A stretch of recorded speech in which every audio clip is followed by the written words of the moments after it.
business opportunities and community support, just like any other business, this course can thrive.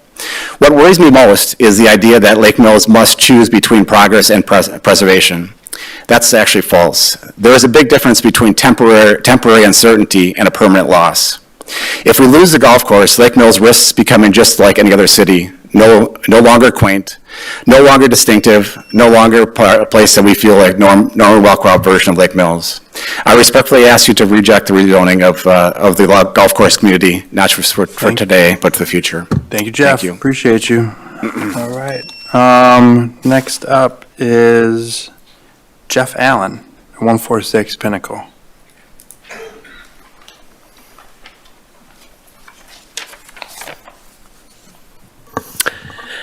Yes, my name is Jeff Allen, and I live at 146 Pinnacle.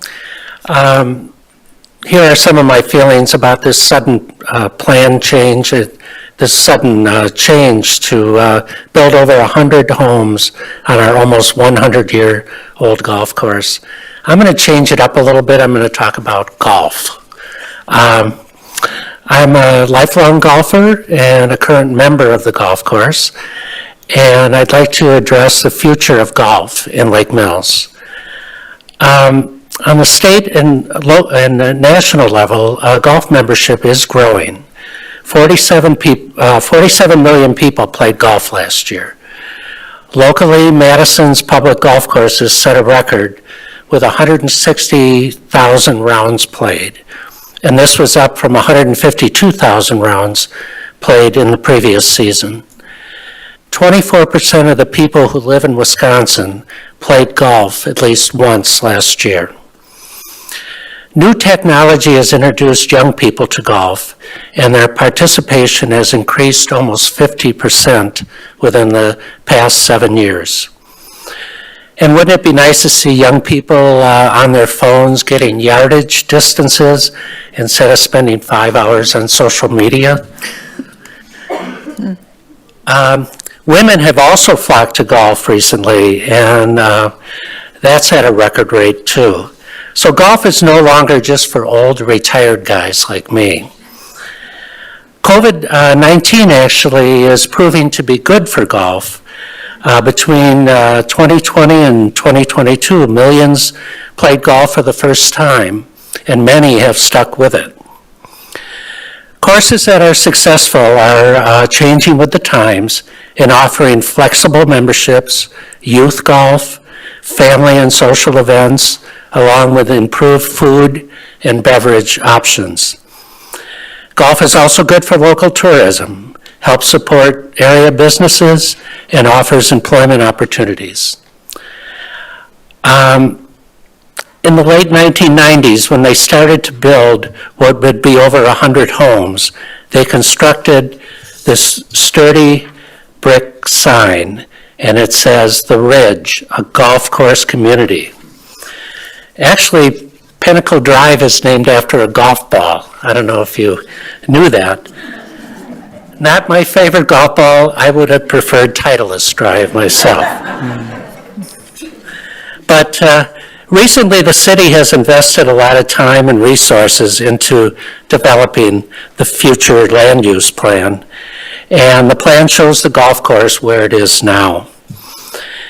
And now it's your turn, our turn, to step up and secure this vision for our beautiful and unique city. Thank you. Thank you, Jeff. Next is Bob Gums at 311 Pinnacle Drive. Again, Bob Gums, 311 Pinnacle Drive. My goal is for the golf course to remain a destination for future generations. In 2015, my wife and I were inspired by a Loose Homes advertisement that read, "Golf course living. Build your dream home on the scenic golf course." We purchased our lot and built our home with the intention of living there throughout retirement. Now, 11 years later, the same company that marketed the benefits of living on the golf course seeks to develop a subdivision that will remove a large portion of the green space. When the current owners purchased the golf course in 2011, they were fully aware they were acquiring a golf course, not land for redevelopment. Who will be held liable for the loss in property value?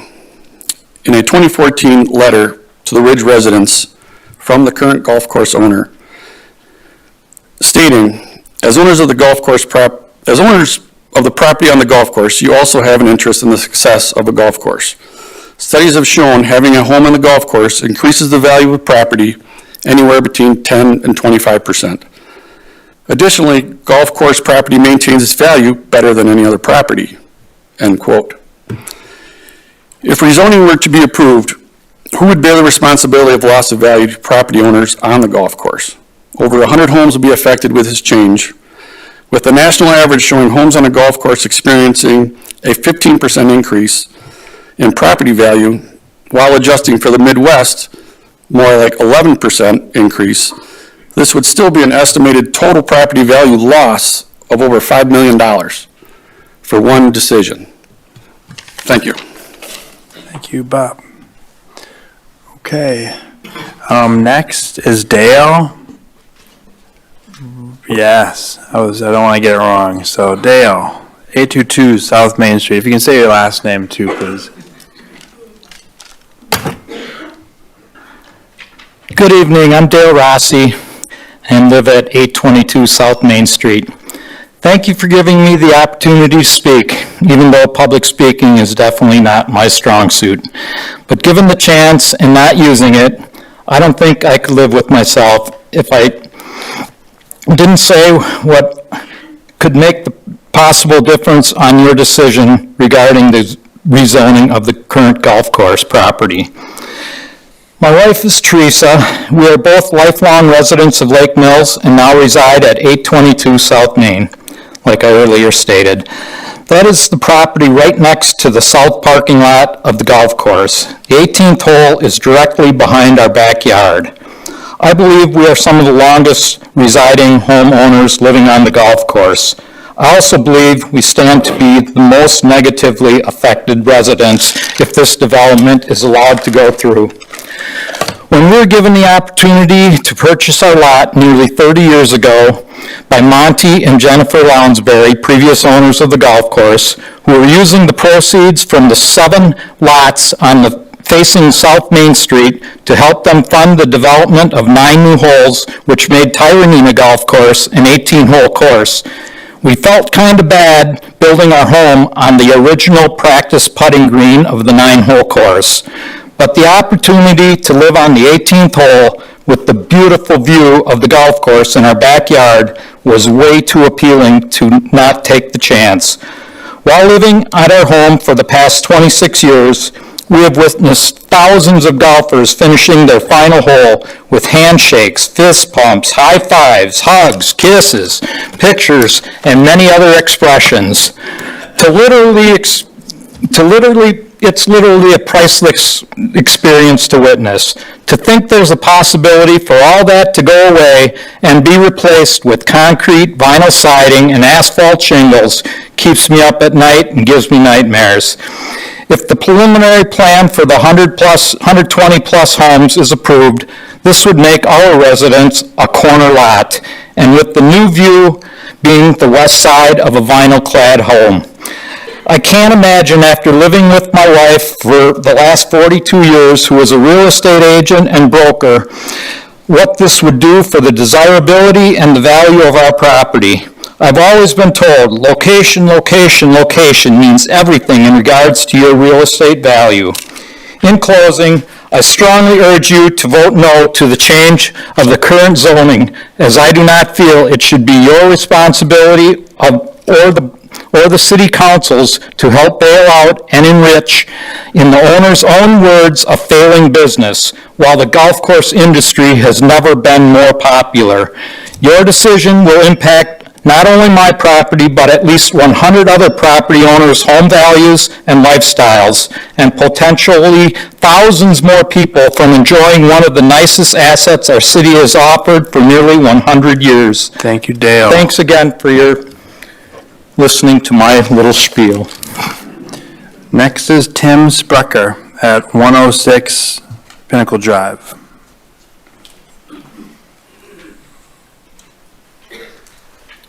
Good evening and thank you. To go to the comment, let's not repeat what's already been said.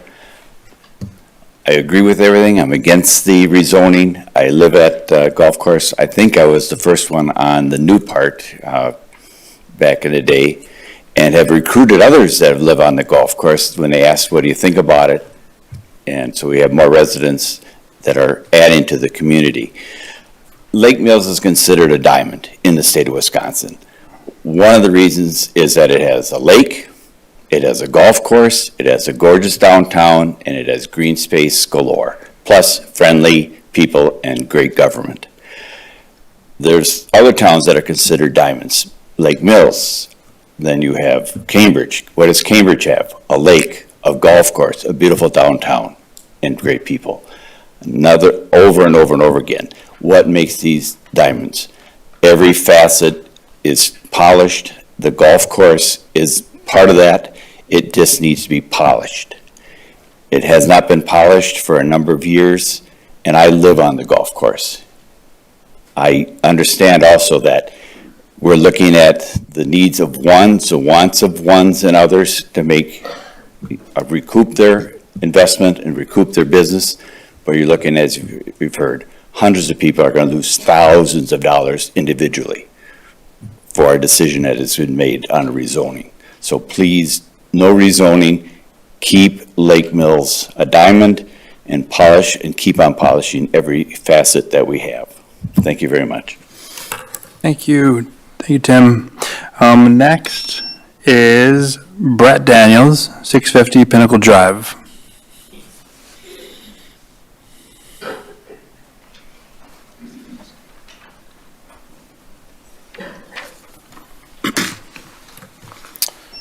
Brett Daniels, my wife and I live at 650 Pinnacle Drive.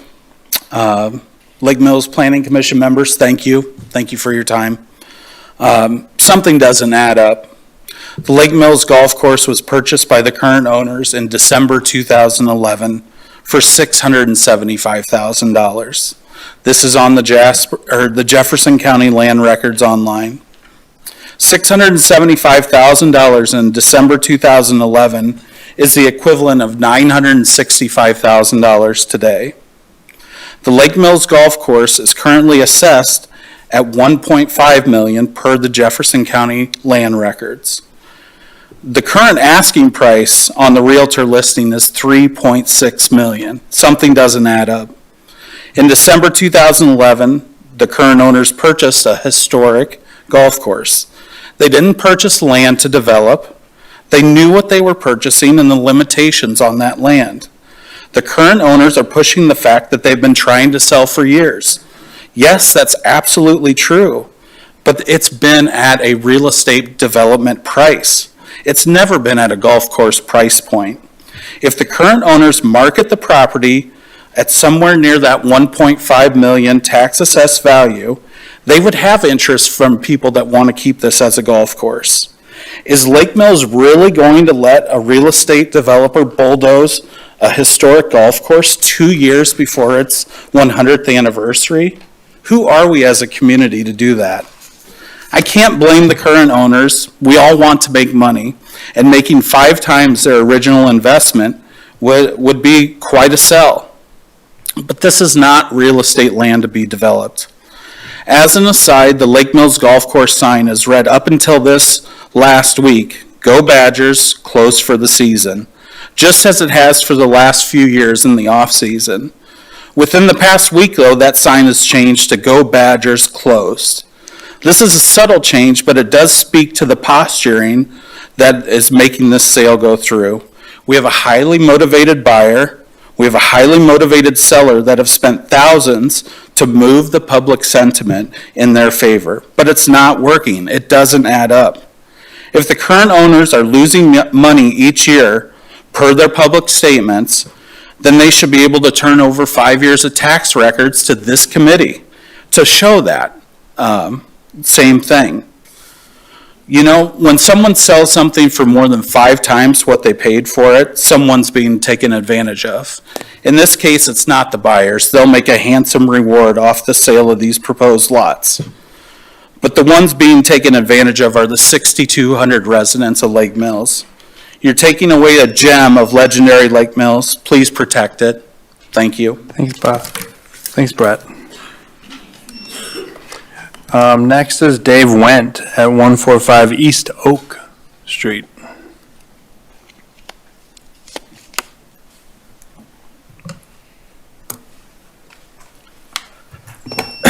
Dave Wendt, 145 East Oak.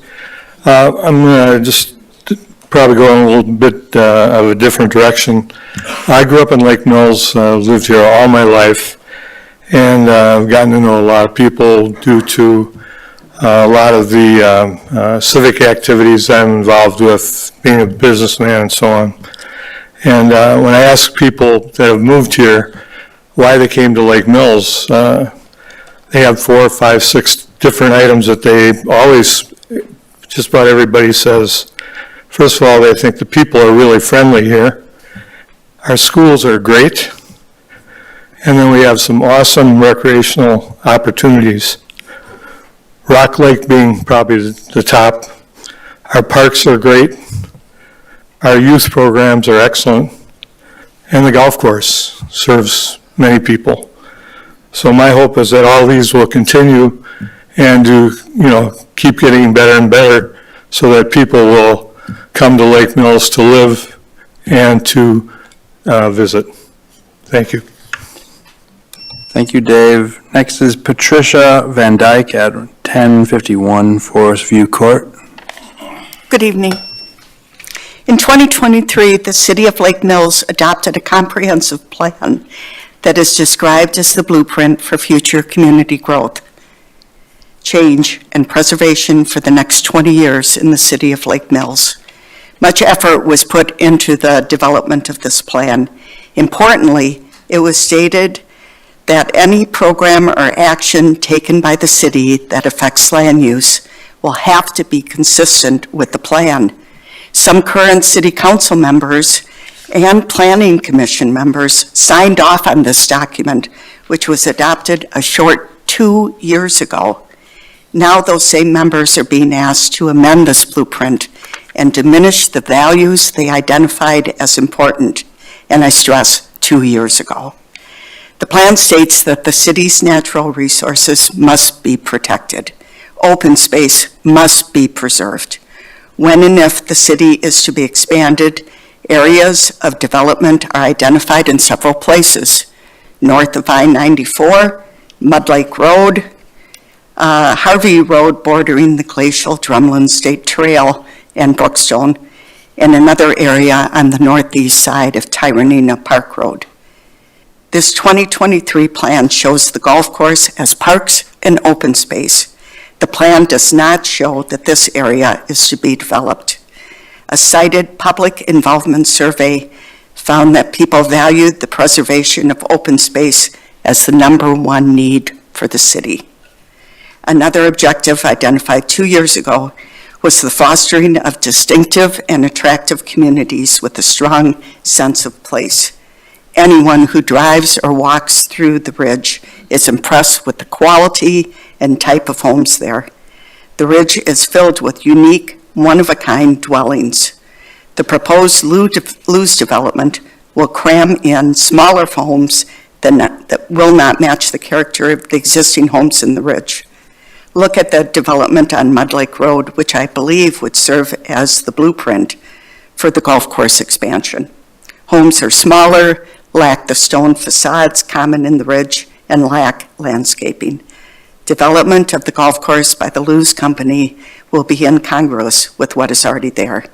I urge the Planning Commission and the City Council to think about what was determined to be important 2 years ago and to remain true to the values that were outlined in their plan.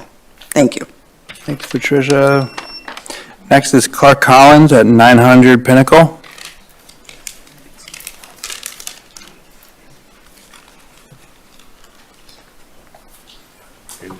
Hello. Hi, Clark Collins, 900 Pinnacle Drive. Everybody's, I think, making great points, and I'm not going to belabor a lot of the things that have already been talked about. I just like to talk about how the golf course and golf has affected my family. I came here and spoke at your last meeting. I won't say a lot of those same things, but Yeah, my wife grew up here in Lake Mills, as did my in-laws. They didn't grow up on the golf course. There really weren't homes on the golf course at that time. But they played golf, and my brothers-in-law became good golfers, to the point where one of them went to school to work in the golf industry. This is how important it became to him. We had an ongoing golf outing every year for many, many years as a fundraising event because of their love for golf that started all of that. My brothers-in-law, we were on golf teams here in the high schools. And that's a big part of this. You know, we're such a unique community to have two high schools, like within, a half a mile of each other. And they both have golf teams. That affects a lot of kids then that don't have that opportunity. They grew up playing golf. They were on the golf team. My brother-in-law met his wife at a golf tournament because he was playing in tournaments. I mean, these are things that affect people. These are important parts of their lives. And I think for a lot of young people, not having the golf course would be really a travesty because there's many experiences that they may not otherwise have if they don't have that as something they can participate in as a young person. So I oppose the rezoning.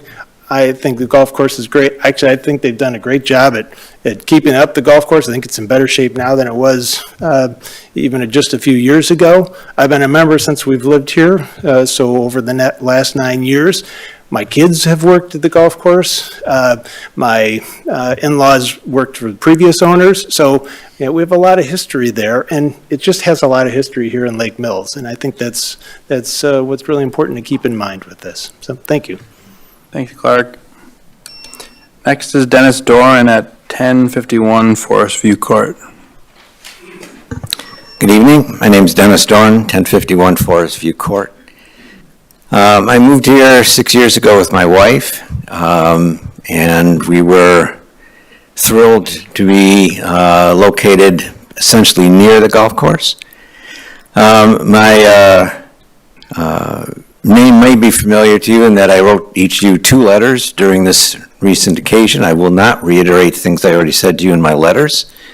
Instead, what I wish to do is just bring a summary of a lot of the things that people are talking about in brief and what it is that you need to consider. To me, there are 3 things that you're considering in this decision. The first one is whether or not there's reason to change from the decision you made 2 years ago. It's already been brought up about the plan for future development through 2040 that was signed off on in 2023. Is there sufficient reason to make any change? You were having this conversation, we are having this conversation because somebody's asked you to, not because the city has promoted it, not because any of you have specifically promoted it. It is something that somebody else simply wants. I understand why. It's very obvious why. It's a business looking to make money. I get it. I would probably do the same thing under the same circumstance, to be fair. The second consideration, besides whether or not there's reason to change from 2 years ago in a 20-year plan, the second consideration is the potential threat that if the rezoning is not done, that the land will be abandoned. I frankly have a lot more trust in the financial sense of the owners, in that at some point, it'd be worth selling for still substantial money as a golf course. It will not be the same money, as was already pointed out by a previous person, I won't go into the details, for development, but it'd still be quite substantial money. I don't think that that potential of just being totally abandoned is realistic. The third thing for your consideration, maybe for your consideration, I'm not sure it is of need, is the kind of development that would be put in place. I'm not talking specifically about the company. I'm not making any comment about the company one way or the other. But the model of the type of buildings that have been done, for instance, in Mud Lake, is not in what the company's presentation in a public meeting would call, does not match up to what they called in keeping with the type of housing that exists in the Ridge. Those are not of the same, and again, there's been some examples of that. So I won't reiterate all that. The bottom line to me is the issue, the first point, that the land use was already determined 2 years ago, and I ask you not change that. Thank you, Dennis. Next is Joel Hirschfeld at 250 Pinnacle Drive.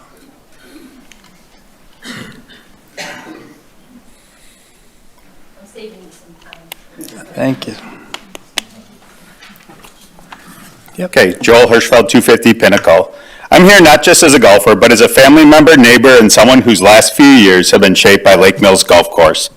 When people look at this property on a zoning map, they may see acreage and development opportunity, but for those of us who know this place, Lake Mills Golf Course is not just land. It's a community asset built over generations and gathering space that strengthens the social fabric of Lake Mills.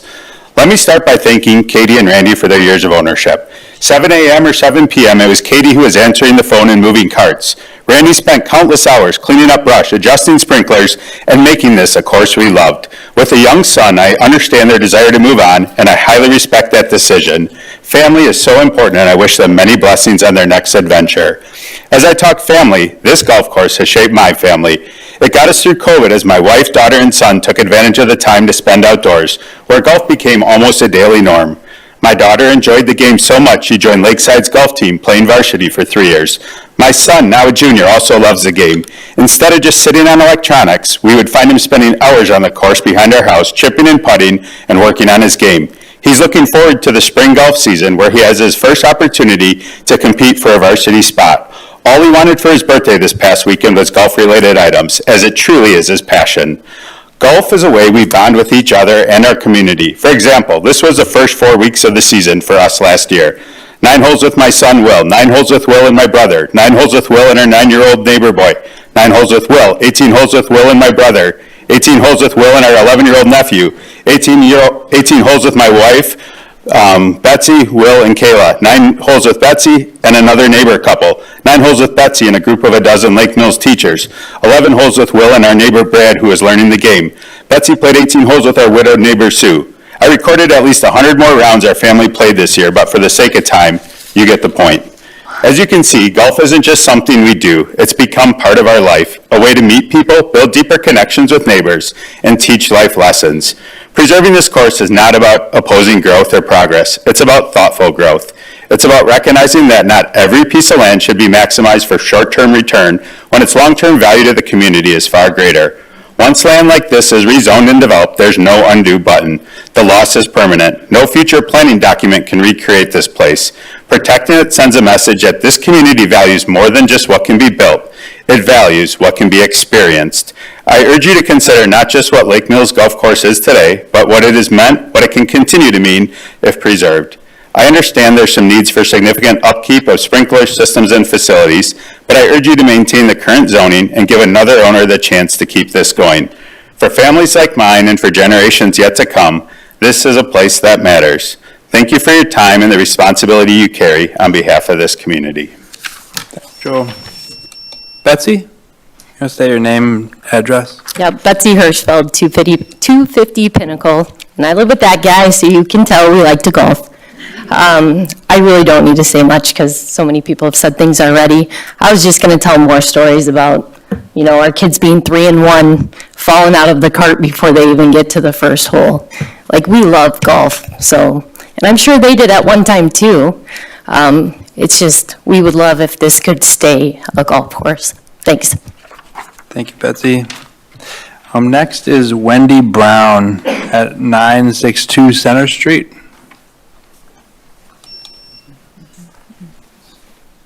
Wendy Brown, 962 Center Street. The golf course property is the largest area of beautiful green space in the city of Lake Mills, which has been part of the community and enjoyed by many for about 100 years. It is imperative that this property remain an open green space for the benefit of the community, our visitors, our high schools that use the property for local sports, and our wildlife friends who call it home. The property is perfectly located within the city in close proximity to downtown. Currently, there are multiple areas that are being developed and homes built by loose homes. There should not be homes built on the prime, beautiful space that we lead with in what Lake Mills has to offer. If this property changes, the beauty and green space will no longer be accessible by the entire community and visitors. It will become a profit center for outsiders to decimate. Our beautiful city will be headed toward Potter's Field from its wonderful life. I heard that Loose Homes is trying to purchase farmland outside of the city area by St. Paul Lutheran Church. If they build outside of the city, that should give them plenty of new homes in the city area. We need to think about the consequences to having all of the additional homes built. We will need additional police officers, plows, and the biggest is the school system. We will need new schools to support the influx of children. This is going to be an incredible expense on the current residents, many of which are retired or their children are grown up or they never had children that attended the Lake Mills schools. We have recently had many new apartments built in Lake Mills that has already created a strain on our infrastructure and attempts for new schools to be approved. What will we have to offer the good people who live in Lake Mills or visit our city? Currently, we boast about the lake and golf course. We are not able to walk around the lake as the visitors of Lake Geneva are allowed. We also do not have restaurants or work opportunities. It will eliminate the people from stopping off the interstate or planning a weekend getaway. I have given the situation a great deal of thought and consideration. I have arrived at the following viable scenario. Break out the restaurant and sell that separately as a must-have restaurant. Keep a 9-hole golf course. Create a beautiful park in Lake Mills with a couple of tennis courts, pickleball courts, and trails to walk or bike in warm weather and cross-country ski in winter months. All of this could be possible if the city of Lake Mills were to buy the property for the golf course and the beautiful park. Many nearby cities have beautiful parks as I described above. For instance, Jefferson has a similar park, Stop and Bach Park on Linden Drive, adjoining the golf course property. Now to discuss how this idea could be paid for. The restaurant section would be a separate owner and not the city. Lake Mills has a large current surplus that could be tapped into for the purchase. Also, the city received over $440,000 in 2024 from the state. Maybe some of that money could still be available. The ultimate benefit would be gained from the state by submitting grant applications to receive funds from the DNR. For example, they have programs to assist in the purchase price for these properties up to 50%, and for the trail development up to 80%. It could be similar to Friends of the Library, Friends of the Golf Course Park, which could be set up to accept charitable donations. The ultimate goal of the property should be to preserve for the benefit of many people and animals.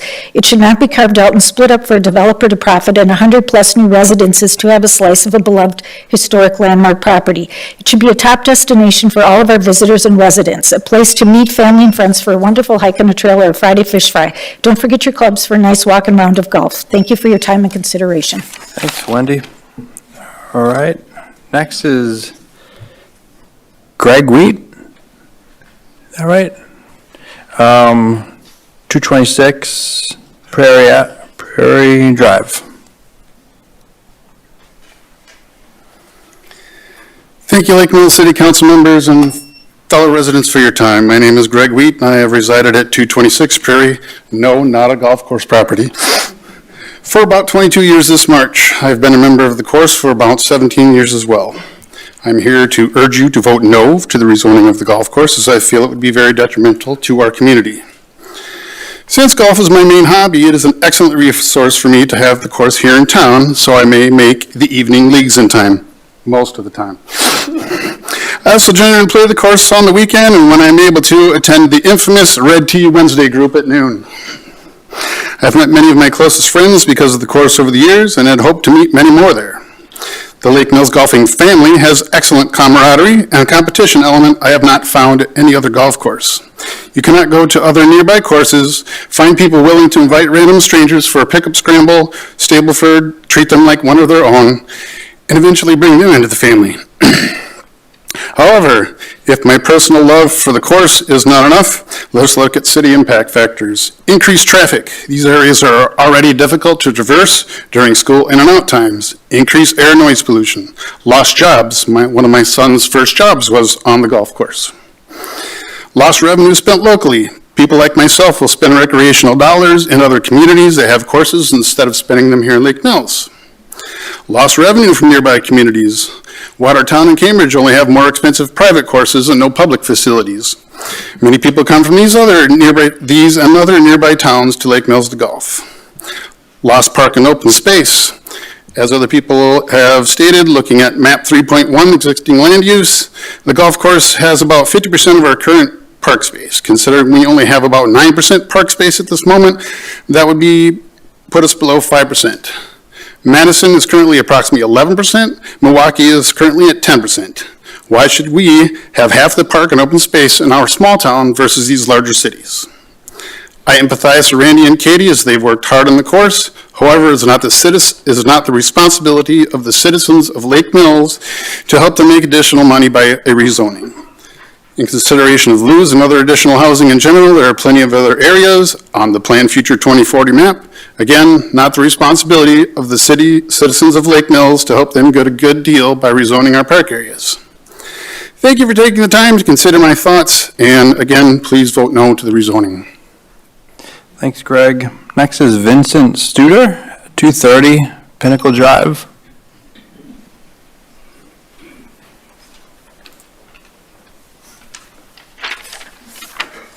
Thank you. My name is Vincent Studer, and my wife and Joanne and I live at 230 Pinnacle Drive, which is adjacent to the golf course, which a lot of these people in here are adjacent to the golf course. Also, I wanted to thank you for serving on this planning commission and trying to do what is best overall welfare for legendary Lake Mills community and its residents. I don't think you get enough appreciation of that. We moved to Lake Mills in the fall of 2021, right during COVID, and purchased our home at 230 Pinnacle Drive. We wanted to live in this region of the state because our daughter and family live in Madison area. We looked at houses in all the communities or surrounding communities and could have selected another, but we chose Lake Mills for numerous reasons. One of which is that the community provides many recreational activities and opportunities for families, and of course, the golf course is one of those. I've been a member for 4 years, all 4 years that I've been here, and I've made good friendships through the golf community. We love our backyard view of the course and various wildlife. My wife and I oppose converting the golf course to a housing development because it will take away this valuable community asset and recreational attraction, as many people have already stated. We understand there are financial implications either way on this proposal, but we ask you to thoughtfully consider long-term impact of zoning change that will allow the elimination of this recreational attraction to Lake Mills. We also have concerns about what will happen to high school golf programs, which other people have said.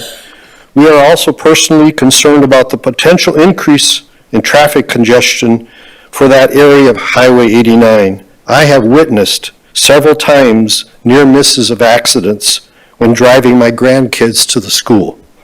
So I'm concerned about that.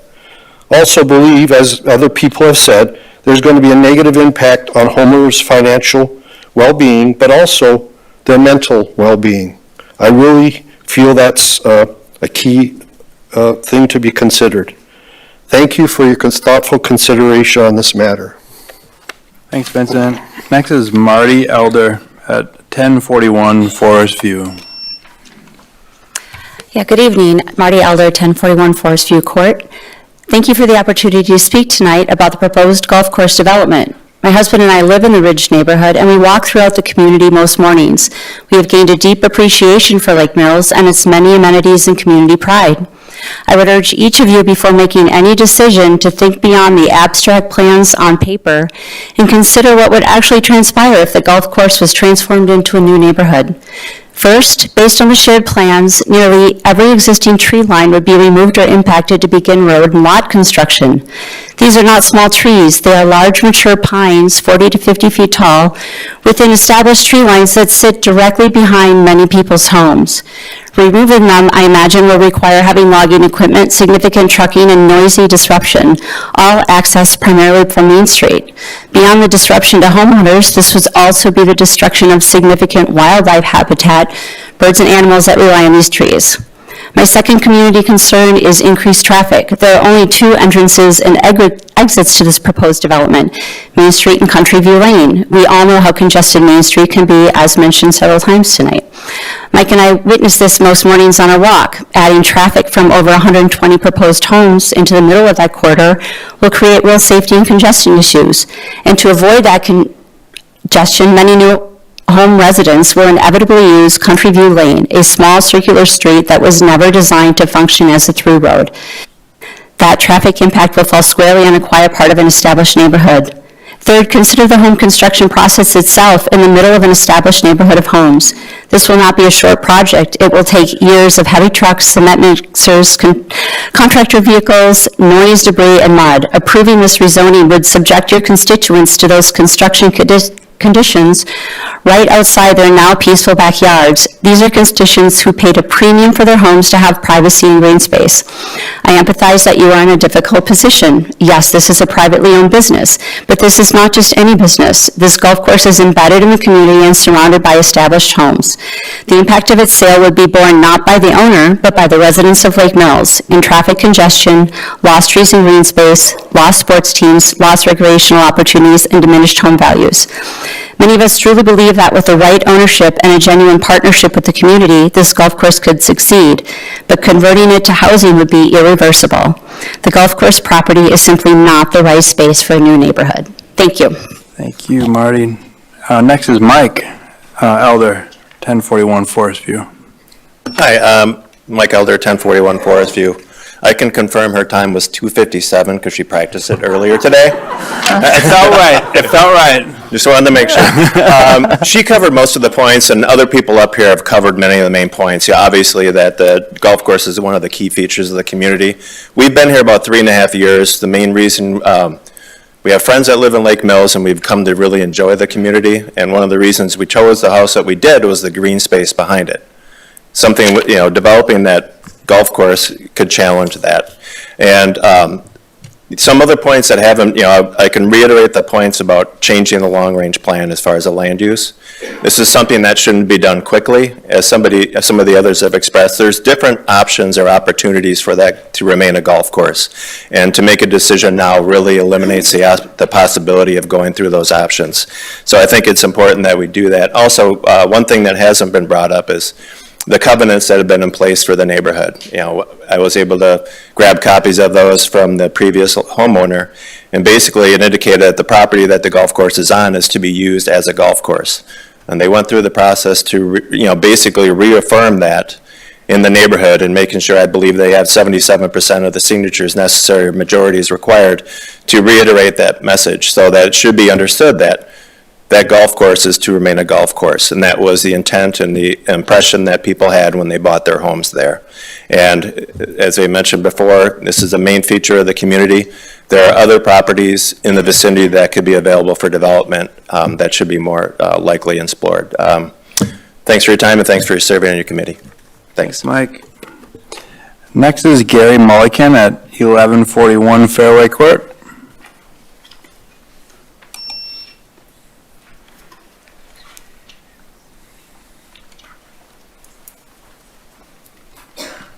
Good evening. I'm Gary Mulliken from 1141 Fairway Court. My wife is Denise. In November 2004, we responded to an ad in the local shopper publication. Lake Mills Golf Course, spec home, 1141 Fairway Court. We purchased the home and moved in upon completion in 2005. We weren't newcomers to this lovely town at that time, as we bought a home here in 1998. We bought the home on the golf course from Loose Homes because we were looking ahead and preparing for retirement. We are both avid golfers. I said avid, not good. But we love and respect the game. We raised a family here and paid taxes, and shopped at your stores while one worked in Madison and the other in Pewaukee.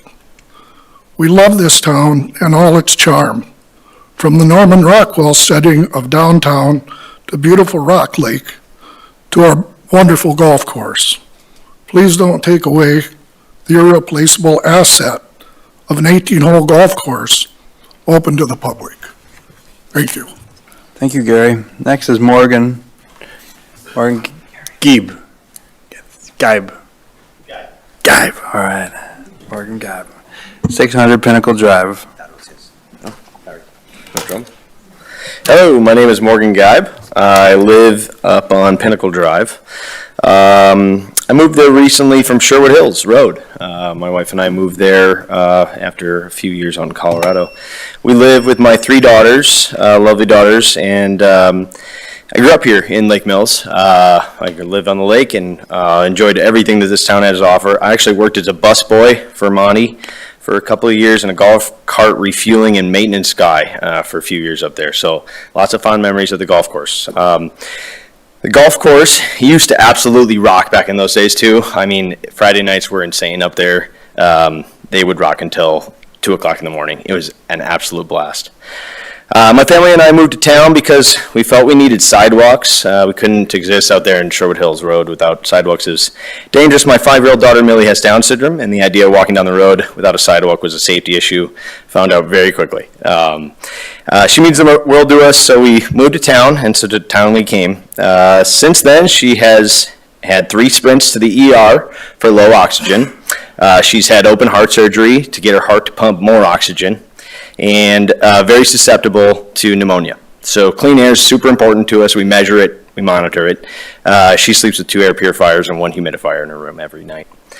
This development is not just normal construction dust. Golf courses are treated for years with fungicides, insecticides, herbicides, and soil chemicals, many of which bind to soil particles. When that soil is disturbed over 3, 5, 10-year basis, a multi-phase build, those chemicals can repeatedly become airborne and inhaled. The biggest health concern is long-term breathing of contaminated dust, which can slowly increase the risk of asthma, chronic lung irritation, neurological symptoms, and possibly cancer, especially for children, seniors, pregnant people, and outdoor workers. The danger isn't single exposure, it's years of repeated low-level exposure during grading, excavation, and dry, windy conditions. I'm sure you think those will happen during this. Without strong controls, this becomes a chronic environmental health issue, not a temporary inconvenience. That is my personal gripe. I will be asking this planning commission for extensive reporting and mitigation plans if this goes through. Again, that was personal, now professional. What the golf course is a business. What they bought is a business. That is all that they have to sell here. I own and operate a business here in Jefferson County. When I bought that business, I bought it knowingly that I'm going to only be able to sell it as that business. People make bad investments. I'm sorry about that.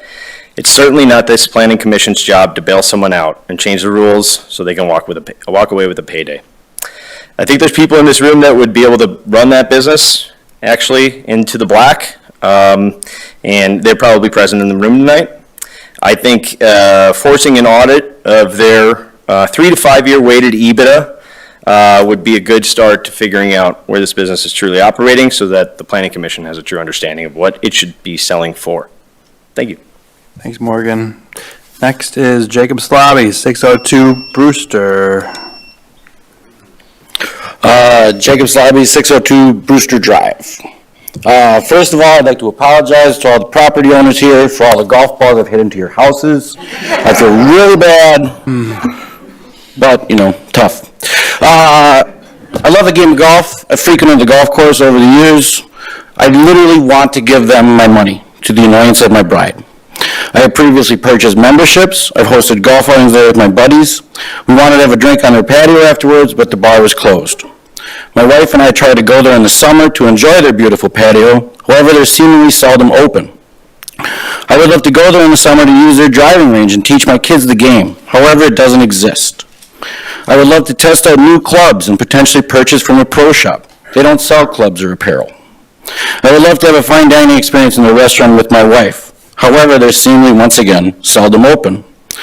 I would love to practice my swing on their indoor golf simulators, but they don't have them. I would love to watch Packer and Badger games in their bar. They're closed for 6 months out of the year. I would have considered them for my wedding 6 years ago, but I'm not entirely sure they even host weddings. My point is this. I think this is a valuable commodity to the community. It can be incredibly profitable. It can be open year-round. It would be a great place to watch a sporting event. It could host weddings, birthdays, retirements, and various events. It could be the supper club type atmosphere the citizens of Lake Mills have seemingly been clamoring for. It could have indoor golf simulators for colder months. It could have a driving range. They can organize more golf leagues. I think this is a government bailout. I am incredibly confident a new owner could increase profits of the course and restaurant. Rezoning and development is not the only option. If it was fairly priced, I think a new buyer would be willing to purchase it quickly and breathe a new life into it. Thank you. Thank you, Jacob. Next is James Thackeray at 343 College.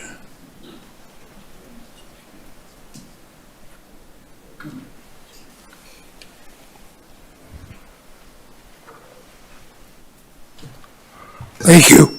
The main thing I have to say is, to follow up on the last guy, is the current owners, Randy's doing a great job on the course itself, but the facility is never open. And whenever I talk to Katie about it, she says, well, the college girls aren't out yet from school. And we go, well, there's 1 million people, not 1 million, but 6,000 people here that want to work. And they could be open and have a viable clubhouse, like one of the other gentlemen said. It used to be rocking. I've been here 20 years. Almost everybody I know in town is from the golf course. So it's a great facility, but they're not running it properly to make money.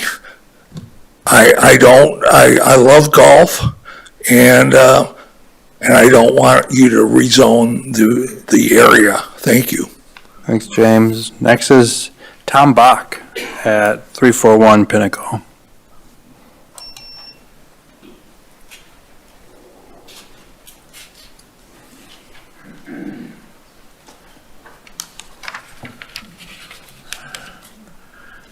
Good evening. My name is Tom Bach. My wife Karen and I live at 341 Pinnacle Drive, next to the tee for the golf course's 7th hole. Let me begin by thanking you for the opportunity to speak tonight. My wife and I are opposed to the development of the golf course into housing. Let me provide a few of the reasons why. We retired to our current home after living in suburban Baltimore for 34 years.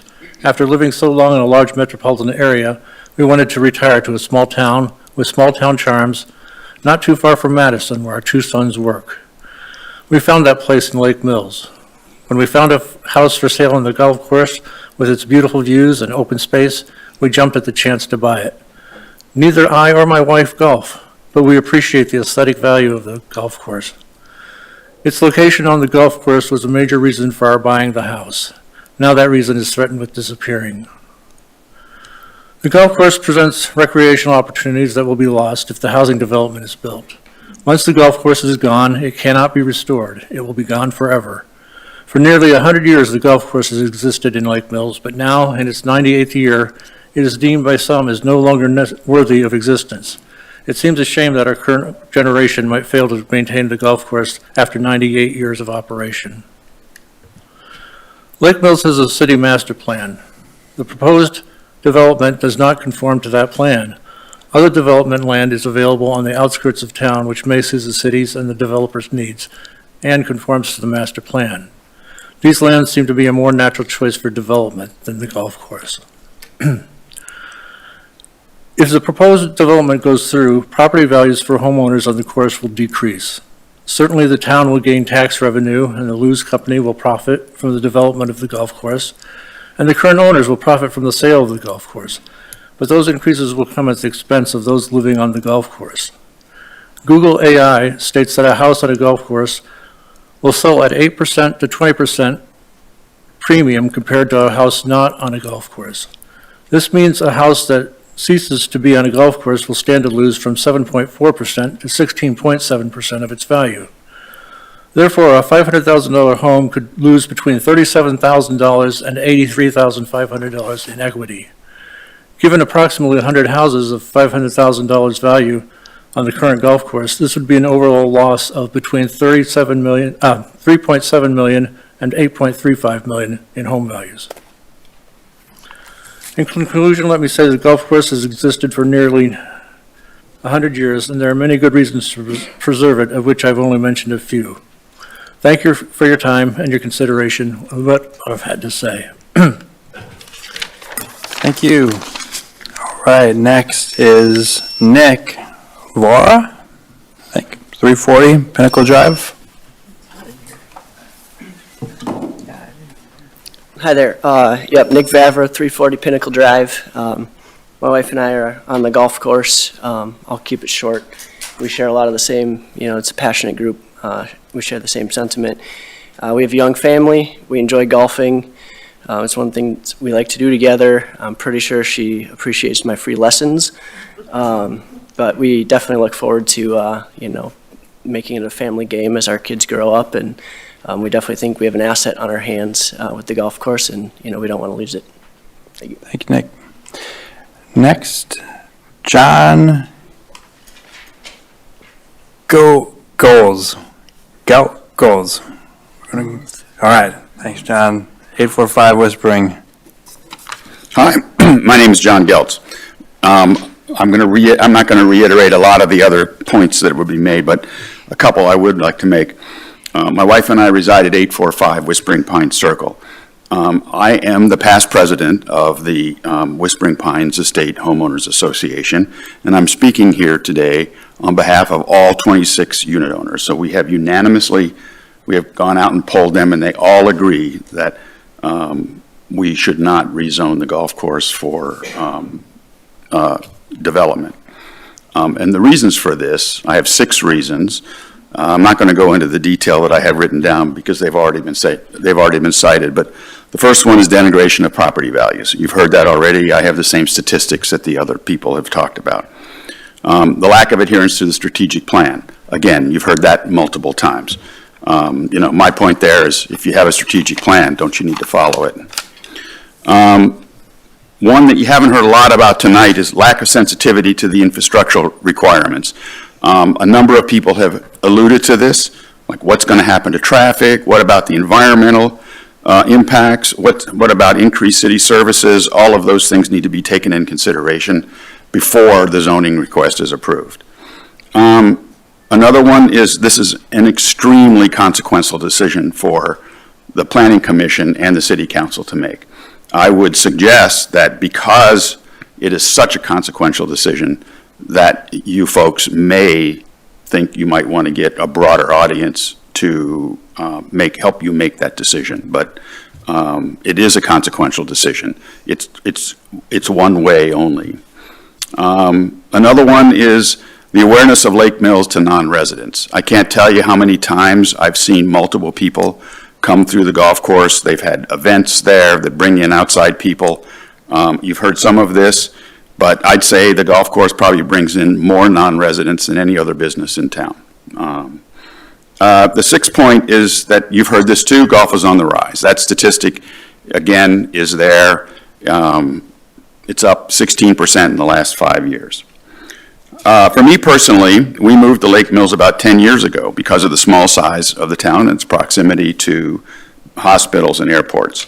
I'd never been a golfer, but because of the proximity of our residents to the golf course, I decided to join the golf course and take lessons from the local pro who talked up here earlier.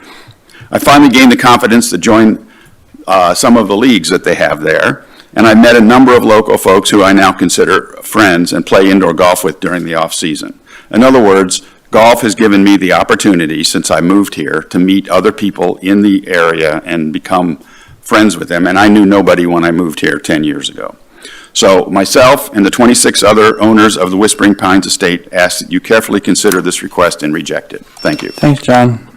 Next is Gordon Rodahl, 831 White Pines Court.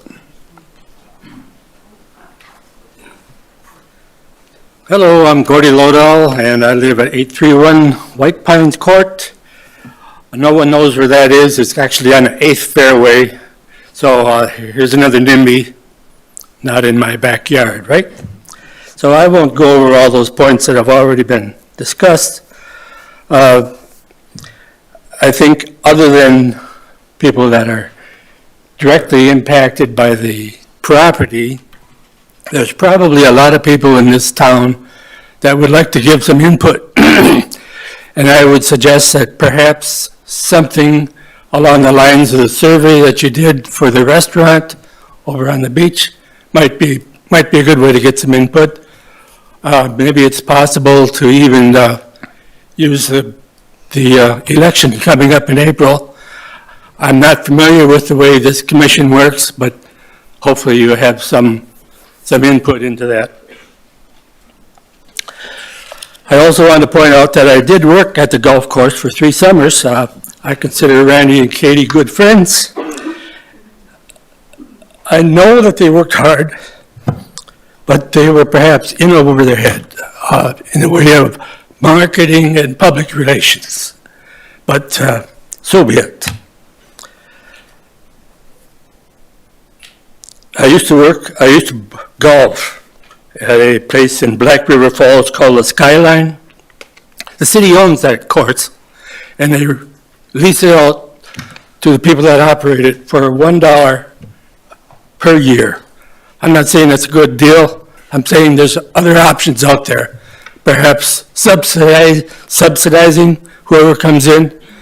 Hopefully someone comes in and buys the course, and you could help them with their whatever money problem is the primary problem there. So that's about all I would suggest. Bottom line, why rush into this decision? There's a lot of factors that need to be considered. Thank you. Thanks, Gordon. Next is Connie. Can't read the last name, 725 Country View.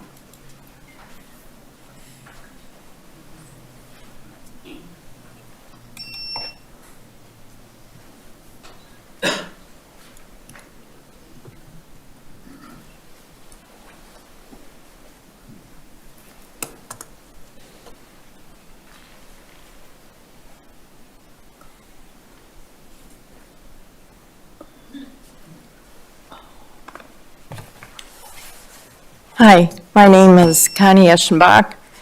I live at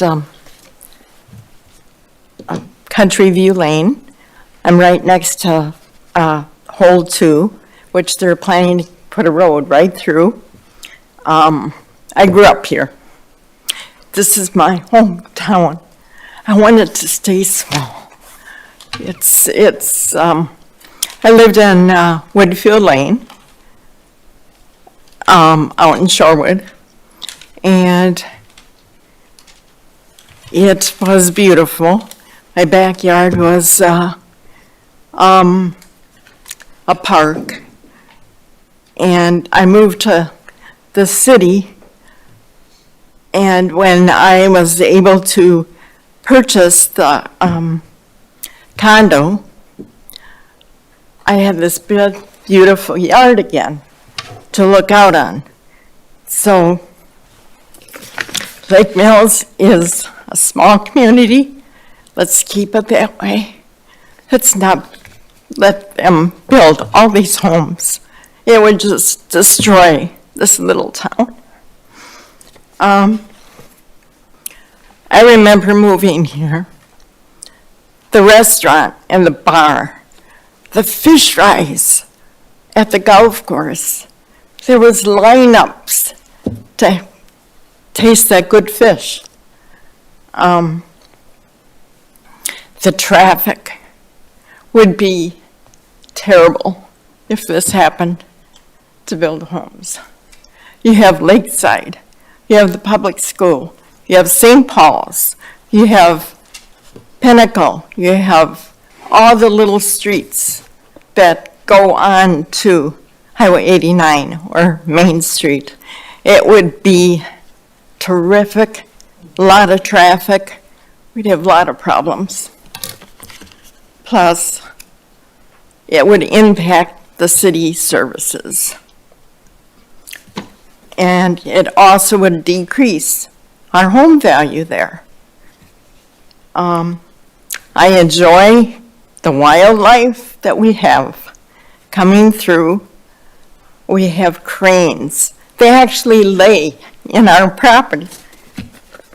All afternoon, we get to watch these little cranes.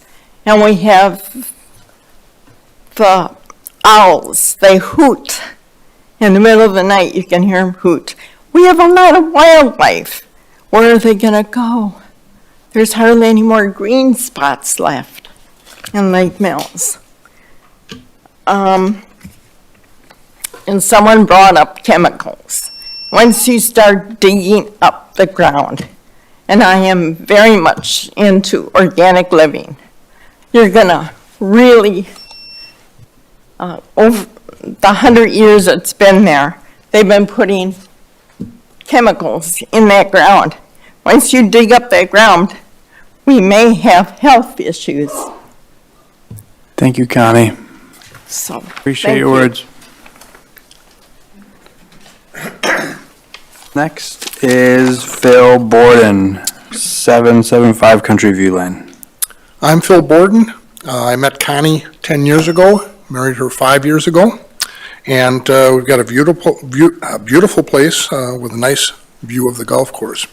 One thing I've noticed about Lake Mills is you've got one main drag going through town.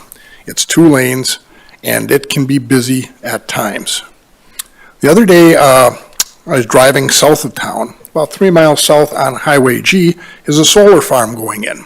They've got a parking lot there for their employees that are building the place. It's got room for about 100 cars. They said that they average 75 people working at a time. Just north of their driveway on G is a sign that says no solar traffic. They don't want cars driving from there through Lake Mills to get to the freeway. And again, they've got about 75 employees average per day, probably more in the summer. The golf course proposal is for 143 single-family homes. Each will have at least 1 car. Most will have 2. That's the way it is today. Some will have 3 if they've got kids, teenagers. So you're talking about 250 new cars in Lake Mills, and most of them are going to be going north on Main Street. And that doesn't include the 100 family apartments going in the old Century property. I don't think your roads can handle that.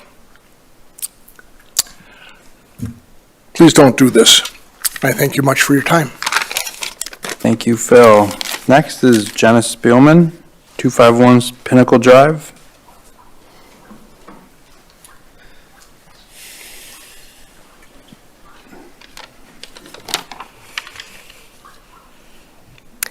Hi, my name is Jenna Spielman, and I live at 251 Pinnacle Drive, which is on the 17th hole of the golf course. Like many people here tonight, I also decided to make myself familiar with the comprehensive plan. The comprehensive plan references the importance of eventual expansion of housing specific to single-family homes, but it doesn't do that at the expense of the golf course. Map 3-2, detailing the future land use plan, includes several neighborhoods, but the golf course remains. There were several goals and objectives related to this topic, 2 of which I plan on highlighting. Objective number 4, under the Utilities and Community Facilities goal, wants to ensure city residents of all ages Don't worry, Jenna, you're on bonus time, okay? Sorry about that. and physical ability are able to live within a safe and convenient distance of a public park or other open space. Selfishly, I would like to maintain the trees next to the tees on the 17th hole because when my children drive me crazy, I send them into those trees to look for golf balls, and we have a garage full of them if anybody is ever playing through and needs an extra one. Objective number 5, under the Economic Development Goal, focuses on increasing opportunities for regional tourism that are compatible with the city's natural resource, cultural resource, and community character goals and objective. The Lake Mills Comprehensive Plan, made up of a robust 198 pages, was developed with careful consideration for the future of Lake Mills, and some of the current City Plan Commission members helped create it. My ask tonight is simple and is in line with what the majority of people have already asked for tonight. Follow the plan that you worked so hard to create, and please preserve the golf course in that process. Thank you. Thank you, Jenna. 3 more speakers. Jenny McAdoo, W6329 County Road B.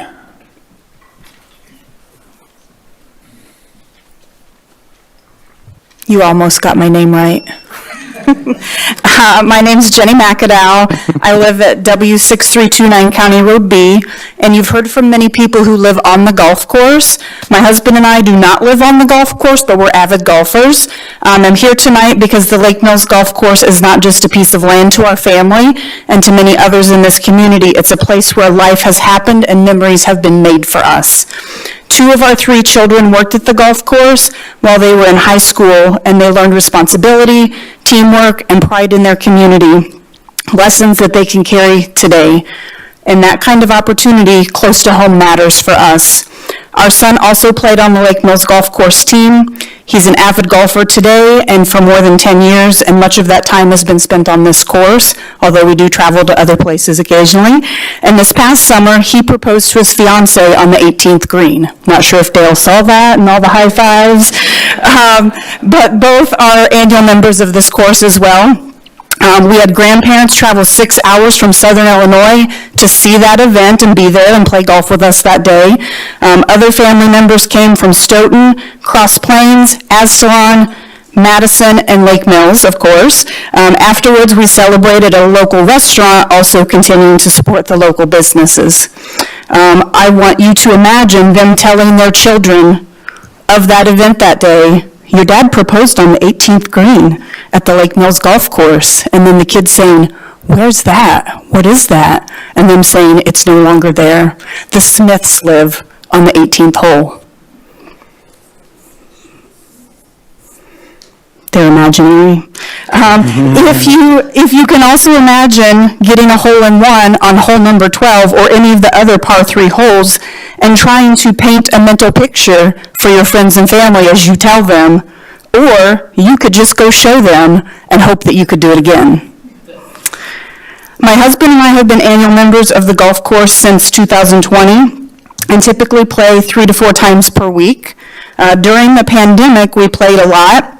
And it meant a lot to us when times felt uncertain and isolating. It gave us time to spend together, breathe fresh air, move our bodies, spend time together close to home, and it gave us normalcy and connection with one another. The course has also been a place for us to gather with our friends and family that travel hours to come see us, sometimes 6, 7, even 9 of us playing together on the golf course and making memories together. Many comment on how beautiful the course is and how lucky we are to have the course in our backyard. We, of course, could go play at different courses and even dine out in another town, but we would choose to support our local community and share it proudly with our friends and family. As others have mentioned, this also supports wildlife and mature trees, and a lot of those things would go away. So we hope that you would consider seriously the effects that this will have on our community and the memories that can be made. And please don't let this be a place that we have to explain, instead a place that we can show to our friends and family. Thank you. All right, 2 more. Anita Martin, 261 Pinnacle Drive. Thank you for the opportunity to speak. I'm Anita Martin. We live at 261 Pinnacle Drive. My comments tonight will have to do with the legality of what's being considered. Is a housing development of any kind a legal option for the property given legal documents which, in the absence of proof to the contrary, appear to be valid and legally binding? On February 22nd, 2016, then City Attorney Vicki Schmidt rendered legal opinion to then City Manager Steve Wilkie regarding the Ridge covenants. Here is an excerpt. The covenants and restrictions for the plat of the Ridge were recorded in 1994. They say the outlots that constitute the golf course, its cart paths, clubhouse, etc., may not be used in any other fashion besides the golf course until 25 years have expired and until over 50% of the lot owners and the developer, if the developer has not already assigned its rights to the Architectural Control Committee, have voted to approve the amendment, cancellation of the waiver of the restrictions, and then only if the city gives its written consent. After 25 years have lapsed, in June 2019, the covenants will automatically stand renewed for successive 5-year periods unless they are canceled through the process described above. The only difference is that after June 2019, the city would no longer need to provide its written consent. The covenants were subsequently amended in August 2004, with the amendment being recorded in 2013. The amendment did not change the requirements as described above for canceling or amending the covenants. It appears, for the good of all concerned, these issues need to be addressed by City Attorney Drescher before any action is taken on a recommended zoning change to accommodate a land use other than that of a golf course. In summary, Attorney Schmidt said that the 1994 declaration was legal and was recorded in 1994. The declaration and its covenants have since been automatically renewed and are valid. Earlier this month, as was stated before, 72 of 101 owners of lots in the Ridge signed the letter ballot to properly amend the declaration to say that the golf course outlet lots shall at all times be used exclusively as a golf course. So it seems like the main question that remains for Attorney Drescher to answer is, has the declaration been properly amended in January 2026? If not, why not? All future action turns on the answer to this question. Thank you for your consideration of these important matters. Thank you, Anita. Last speaker, Steve Quant, 319 South Ferry.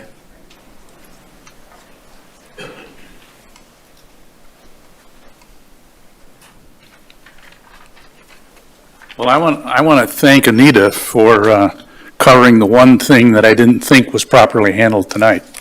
I want to thank you for the opportunity to speak. I'm Steve Quant. I live at 319 South Ferry Drive. And you might remember that in December, I sent you a message encouraging a zoning change for the Lake Mills Golf Course. At that time, I was unaware of a deed restriction that prohibits the sale of the property to a non-golf course entity without the agreement of 51% of the adjoining property owners. Since then, I also have learned that qualified golf course operators have indeed expressed legitimate golf course operation interest, but not at the purchase prices that are on the listed price. So despite what I've been led to believe and what the rest of us have been led to believe, there appears to be serious market interest in the continuation of the golf course.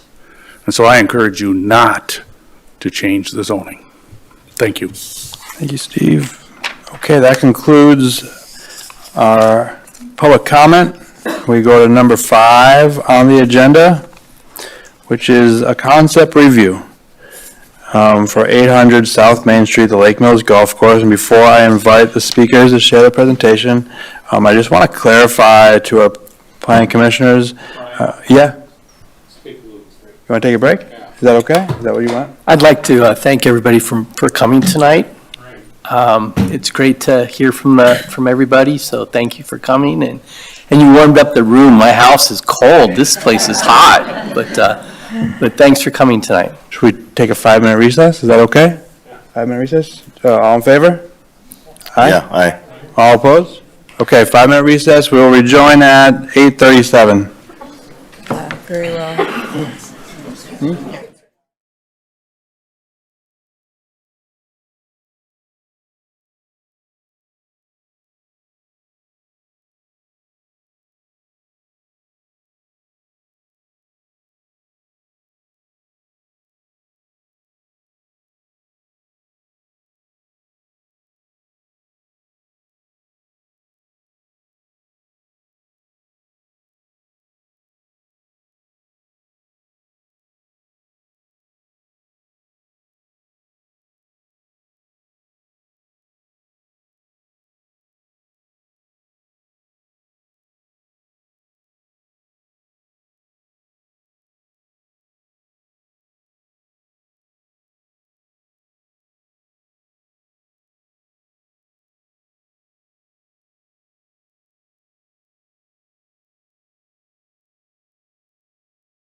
wonder if I should race to the bathroom. Go for it.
For as many people that were in this room, super respectful, super thoughtful. I appreciate all of you, and I appreciate the 67 emails that we also got from you as well on this matter. Okay, so we're now on number 5 on the agenda, which is a concept review for 800 South Main Street, the Lake Mills Golf Course. And before I invite the speakers to share their presentation, I want to clarify to everyone in the room and everyone on the commission that this is simply a concept review, okay? No action is expected to be taken today, okay? There's no vote, there's no action. This is simply a concept review, okay? So now I'd like to invite the staff of Luz and Kramer to share with the community their presentation. Thank you.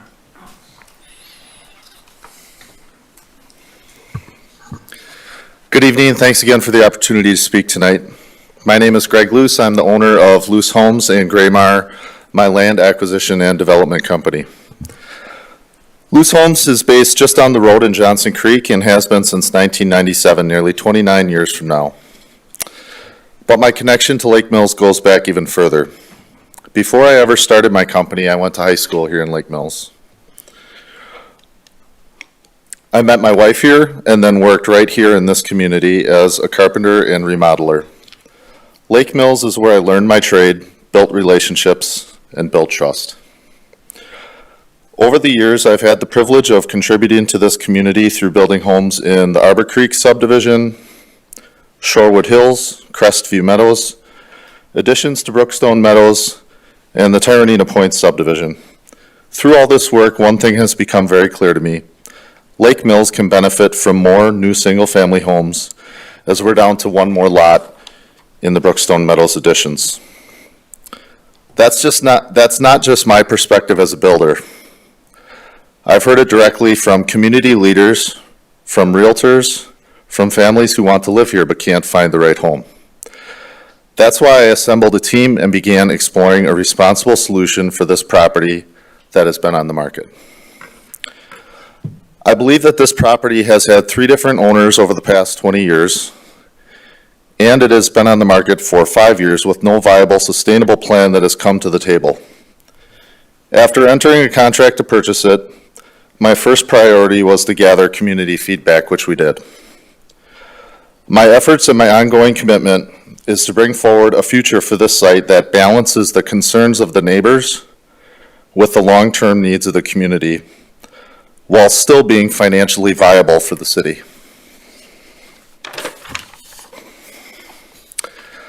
The concept we're proposing is straightforward and responsible. New single-family homes built at a measured pace with a variety of designs to serve a range of families and lifestyles.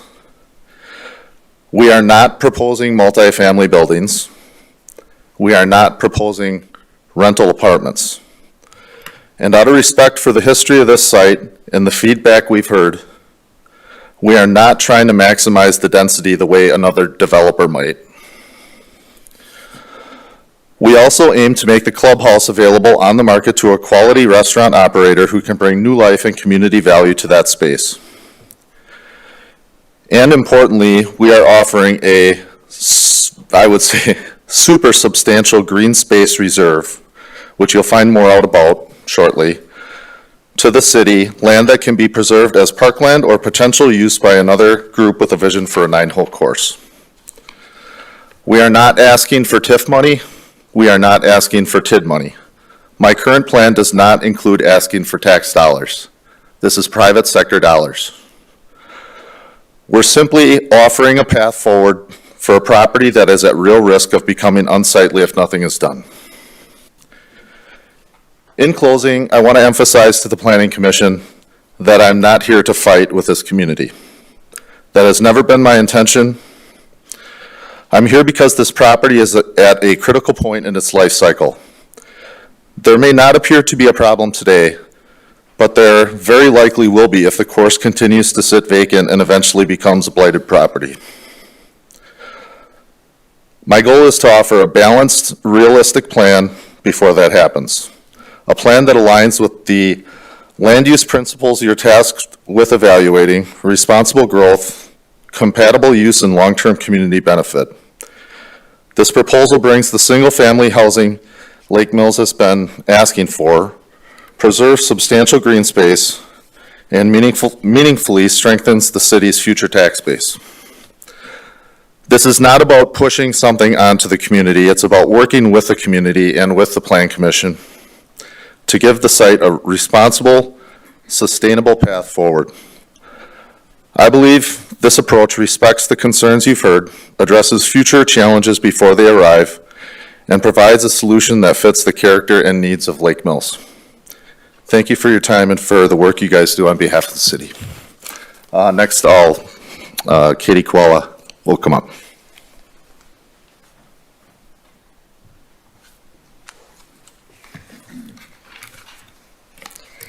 Good evening. We bought the golf course out of bankruptcy in 2011.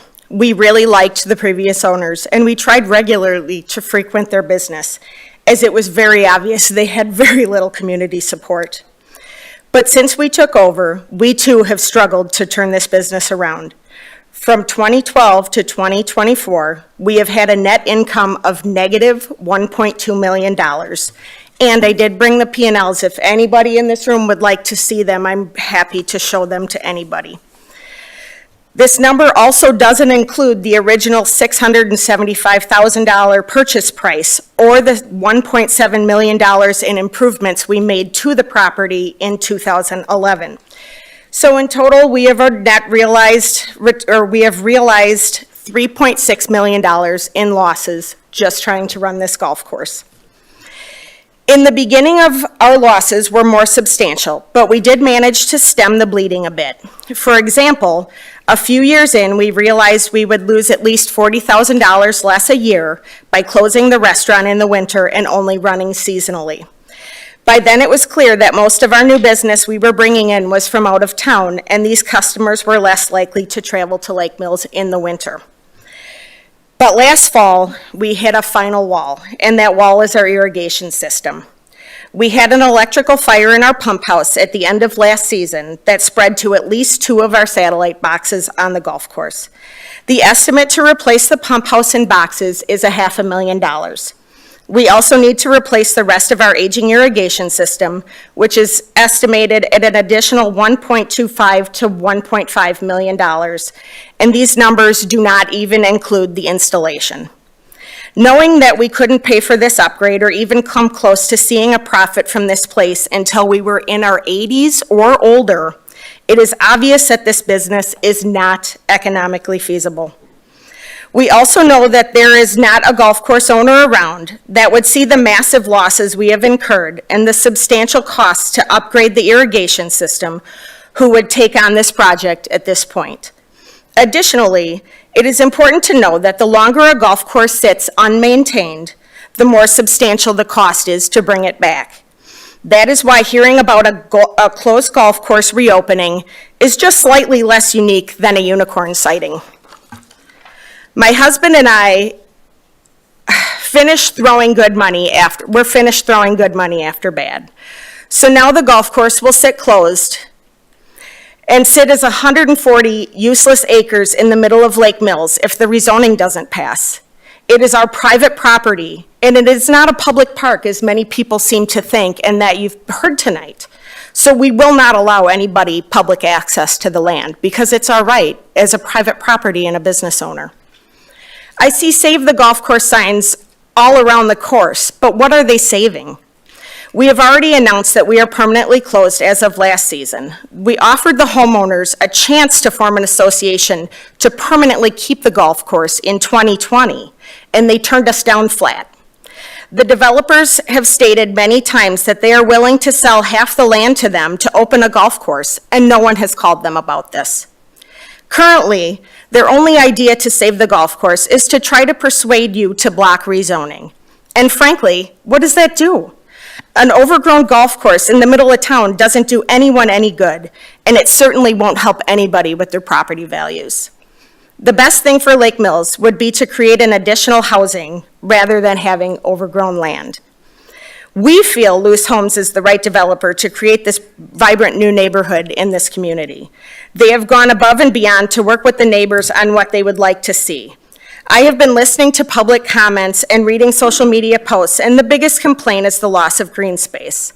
Well, Loose Homes is willing to hand over acres upon acres of green space to the city, and this would be land that is accessible to the entire community, unlike our private land, which is accessible to no one. Additionally, new families could help support the remaining local businesses, and with more families in town, this community would be more attractive to new businesses. And speaking of businesses, I just want you to know how many local business owners have approached me about this situation, and frankly, many of them are horrified watching these events unfold. They are shocked by all the libelous and slanderous comments they are reading or hearing around town. And what was our crime to be trashed like this? Apparently, it was working hard and not giving up on a failing golf course until we could find an option that would benefit everybody. Potential business owners have told us this is giving them pause to consider Lake Mills as a viable location for a new business. Current business owners tell us that having new community members would go a long way in helping their businesses succeed. Finally, and most importantly, a new community development would bring in millions of property tax dollars into the community that we never could. Property tax dollars that would benefit the entire community and allow the community to grow and prosper for generations to come. By far, this is the best option for the property that offers green space for everyone, more customers for local businesses, and more revenue for the city. Thank you.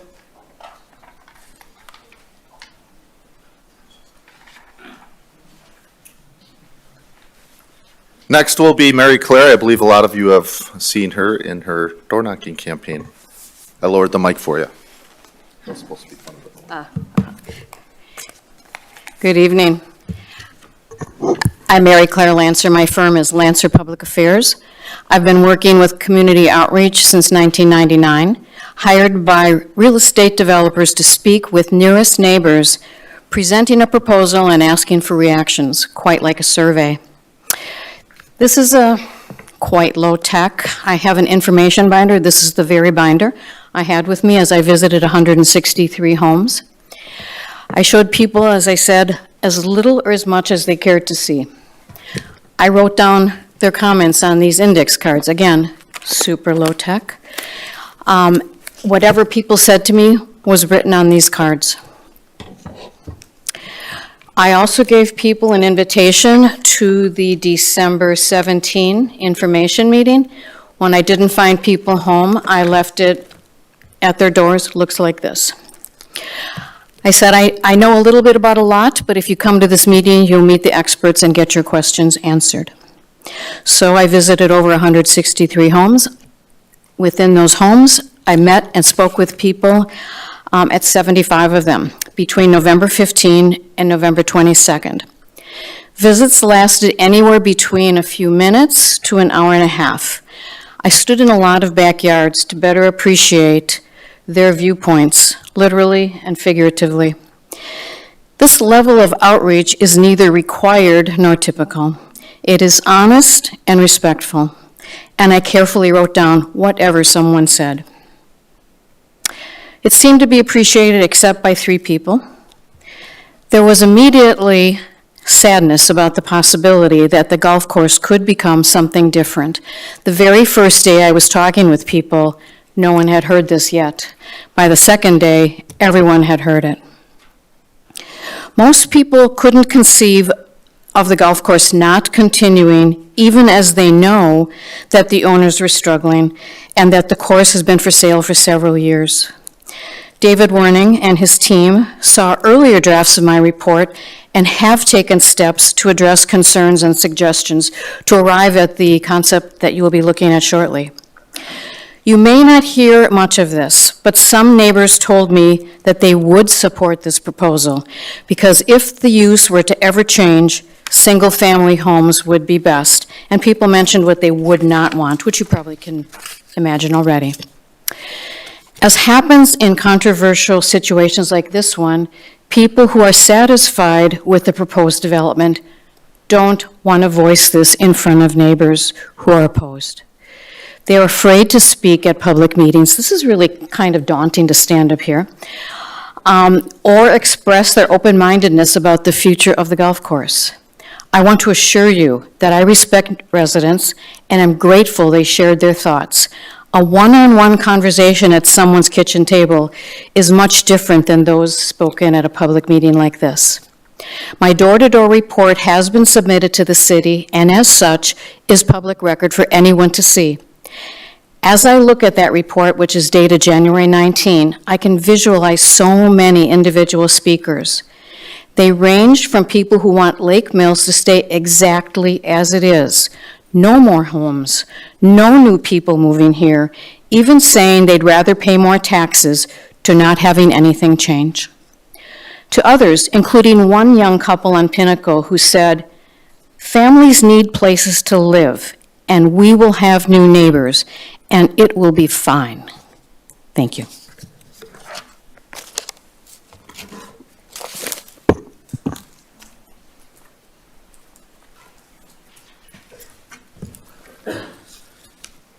Good evening. My name's David Werning. I'm with Graymar. I'm also with Lew's Homes. I'd like to thank the Planning Commission for your time and consideration tonight.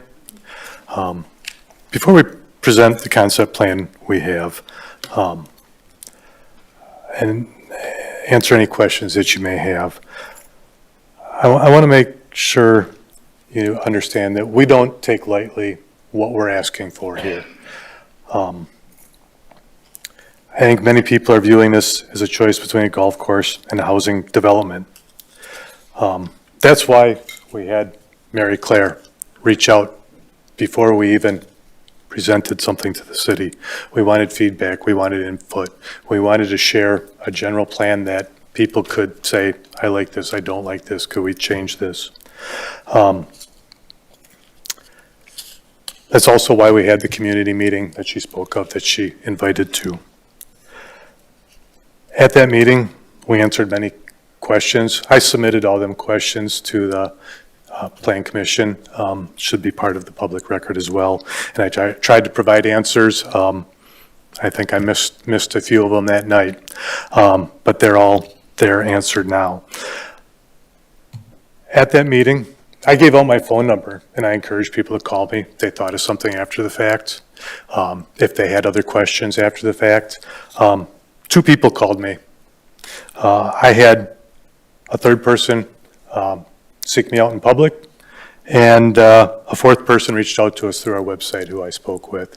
Of those calls I received, 1 person did not want this to be anything but a golf course. The second person that called was sad, but understood, and was okay with the development. Had some questions and some concerns, which we tried to address for him. The third person lived on the course. He understood, and as he hated seeing the golf course not open, would be okay with single-family homes. The 4th person had ideas of a golf course. Could something be put together? Houses and a golf course. And we took that feedback. We made some changes to that concept plan that was shared that night, and is the concept plan that you'll see here this evening that we're presenting.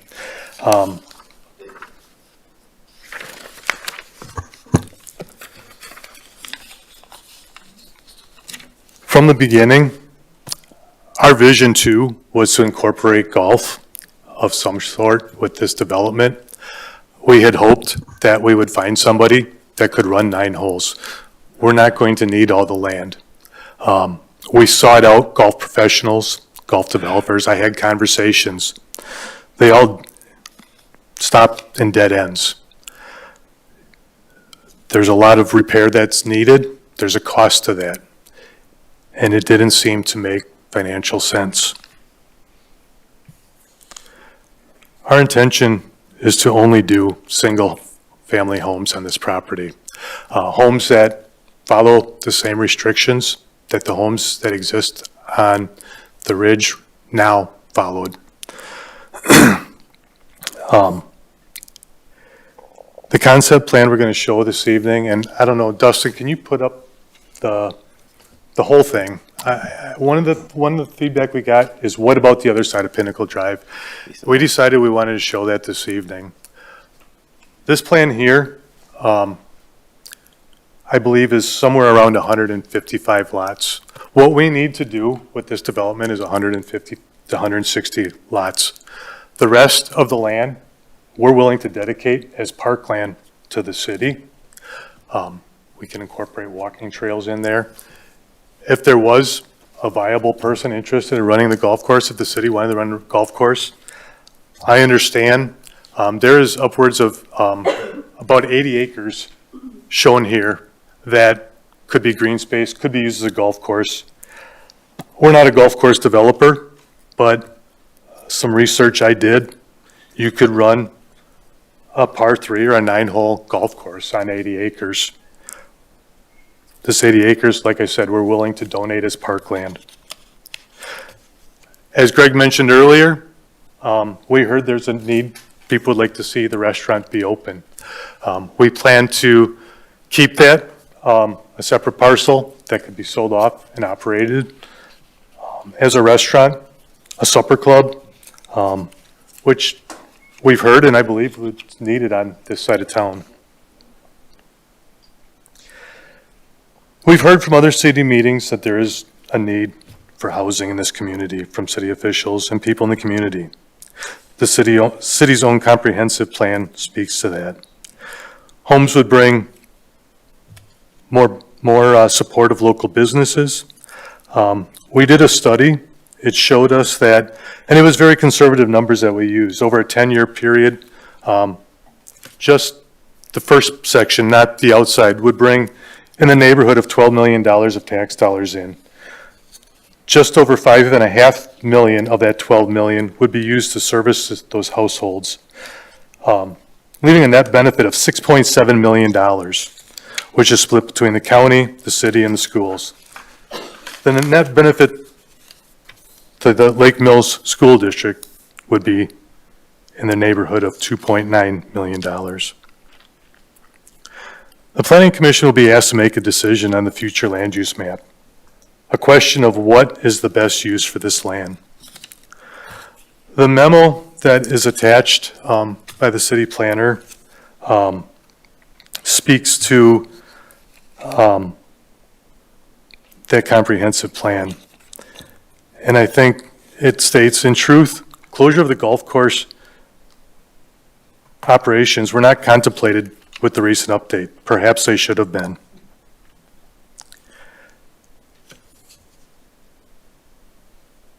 We've heard a lot of comments about nature and open space parkland from our meetings with people, the community meeting we had, and we're offering that as part of this development, somewhere in the neighborhood of 80 acres that we would offer up as parkland. We ask you to not only consider if this is, if not this, then what, but also ask, if not us, then who would consider giving this much green space in the city? Honestly, I don't know of a developer that has put 80 acres of green space out there on a 144 acre project.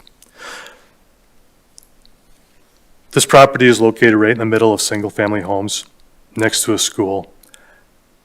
I can't picture anything else, and we're proposing this because we care about this community. I am willing to, and my team, answer any questions that the Planning Commission may have about the plan that we've presented the city. Or speak to any. Any questions out of the gate?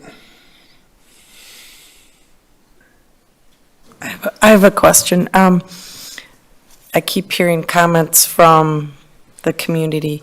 What about, like, we already have problems with electrical, water, sewer, all that stuff. If the addition of this, 150 lots or whatever, how is that going to affect us? We have our engineers with us here tonight. I think you can talk about the process.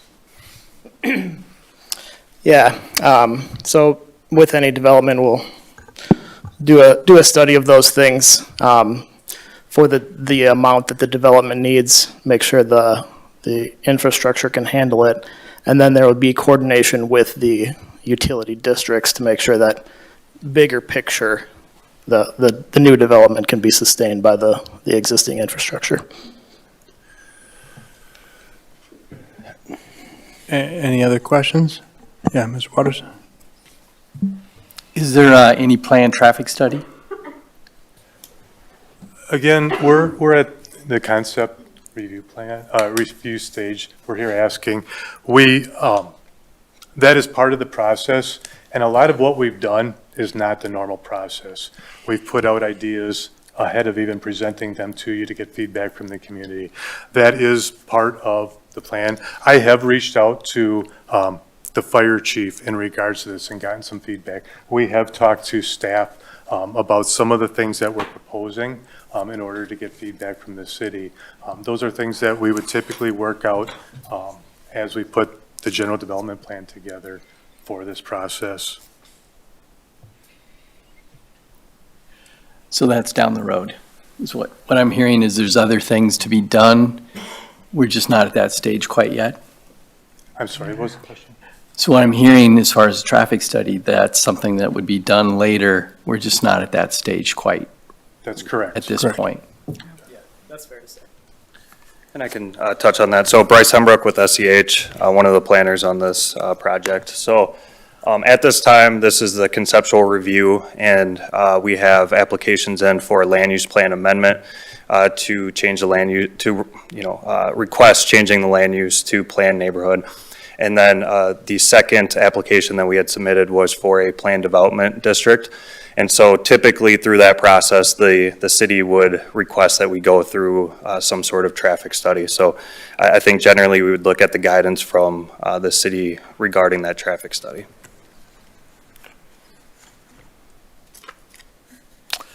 I had a question on the PDD. What I was going to do, yeah. Thank you. Should we have Dustin? Yeah. And, Dustin and Drake, if you don't mind, go ahead and if you guys can take a seat or stand, whatever you like, and then we might call you back up. Sound good?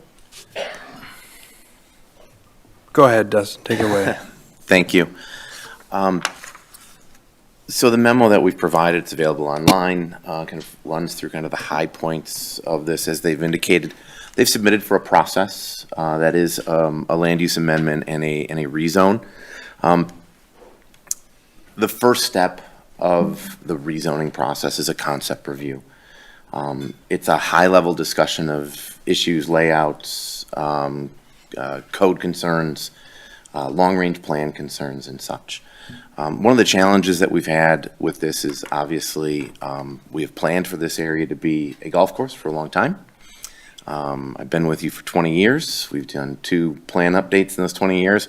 We've always contemplated this as being continued golf course operations. I would say that's the preferred alternative. In the years I've been with you, I mean, there's been discussions of more residential development on this from various owners. Nothing has formally ever come before us. I think that key question, if not a golf course, then what? This is really the first time it's been presented. I'm looking at Ms. Lazaris and Mr. Holman, who've been on the Plan Commission for decades on this. And just a little comment from Mr. Holman, who pleads with people to come out to meetings. It is wonderful to see. Please participate in our long-range planning process. This is what it's about. But that comment of, if not a golf course, then what? We are being asked to review a development proposal in relation to that. The most logical, if not a golf course, which is a private open space, is some level of development that is complementary to the existing development, single family out there, and adjacent to the school, then preservation of green space. Right? Those are elements of the comprehensive plan that we would look to implement as a part of this process. I think it's the most challenging issue that the Plan Commission is going to be facing, and that the City Council will be facing. We really aren't in the position to comment on whether or not a specific business or end user is viable or not viable. The long-range plan is intended to outline visions. It's intended to provide a level of understanding for future development to ensure we are making logical and rational decisions related to not just the development, but the utilities and the open space. So property owners can predict whether it's a commercial, industrial, or residential, so they can have a level of comfort and prediction of what's happening next to them. We have a responsibility to evaluate development proposals as they come forward on their face. And that's this process. So it isn't just summarily saying no. Plans can and do change. Plans are made, they're a snapshot in time based on a certain set of circumstances. And when this plan was created, the circumstance was there was no change to a very large private business in the center of the community. And now we're faced with a different set of realities here. We are being asked by a property owner that I would like to do something else with my property. And so grappling with that is kind of the foremost issue before you even start getting into the design elements of what they've brought forward. There are many times when a developer comes forward with a future land use amendment request and a rezoning request with no kind of end use details. It's not uncommon. So I do want to say to the developer, we appreciate you putting in the time and the energy to give not just the Plan Commission and the staff, but the community something to react to. It does help allay some fears and raise some concerns, which is a blessing and a curse when you're looking at land use, right? More information you have, the more you can respond to. Less information you have, maybe the greater the fear of the unknown, right? So we do have to look at, if it's not going to be a golf course, if that is not viable, what should be out there? And it would be one thing for the community, for the decision makers say, it should just be open space. Well, that has a value. That has a price tag. And property owners have an expectation on retaining value, or whether you're a homeowner retaining value or a business owner and retaining value and being able to sell property. As a business owner, obviously you're trying to make money on something. I think we heard from the current owner some of the economic realities and operational realities that they are facing fiscally. So that does not make the decision making any easier for you, doesn't make it any easier for us. The comprehensive plan talks at length about the need for housing in the community. And we show growth areas around the community that require the extension of utilities and such to make happen. We have always prioritized infill development and redevelopment because of the efficiency of service, whether it's utilities or it is public safety issues. Right? We've always strove to reuse land within the community before growing outward. We have a situation where this is a very cherished piece of property that, as you can see, everybody feels a level of ownership for. But in reality, there's only one owner of the property. But there is a responsibility that should development happen there, that the community is a good steward of that development in relation to the neighbors, right? School to the north, surrounded by residents. Should the community allow development there, getting into the details of the concept lines that are up there, it's kind of that next piece. So it wouldn't be logical to say we should make this industrial. It wouldn't be logical to say we should have a lot of multifamily in this area because it's surrounded by single family and it's adjacent to a school. So the discussion on land use in this memo, and that's why it will be a separate item on a future agenda with hearing notices that everybody adjacent will get about land use. That is one action item. The second action item is the rezoning to the plant to the R14, which is a single family district, with planned development district. Right? Planned development district allows a certain level of flexibility in the development. But there also is a requirement for community or public benefit for using planned development district. But as it relates to the land use, if not a golf course, then what?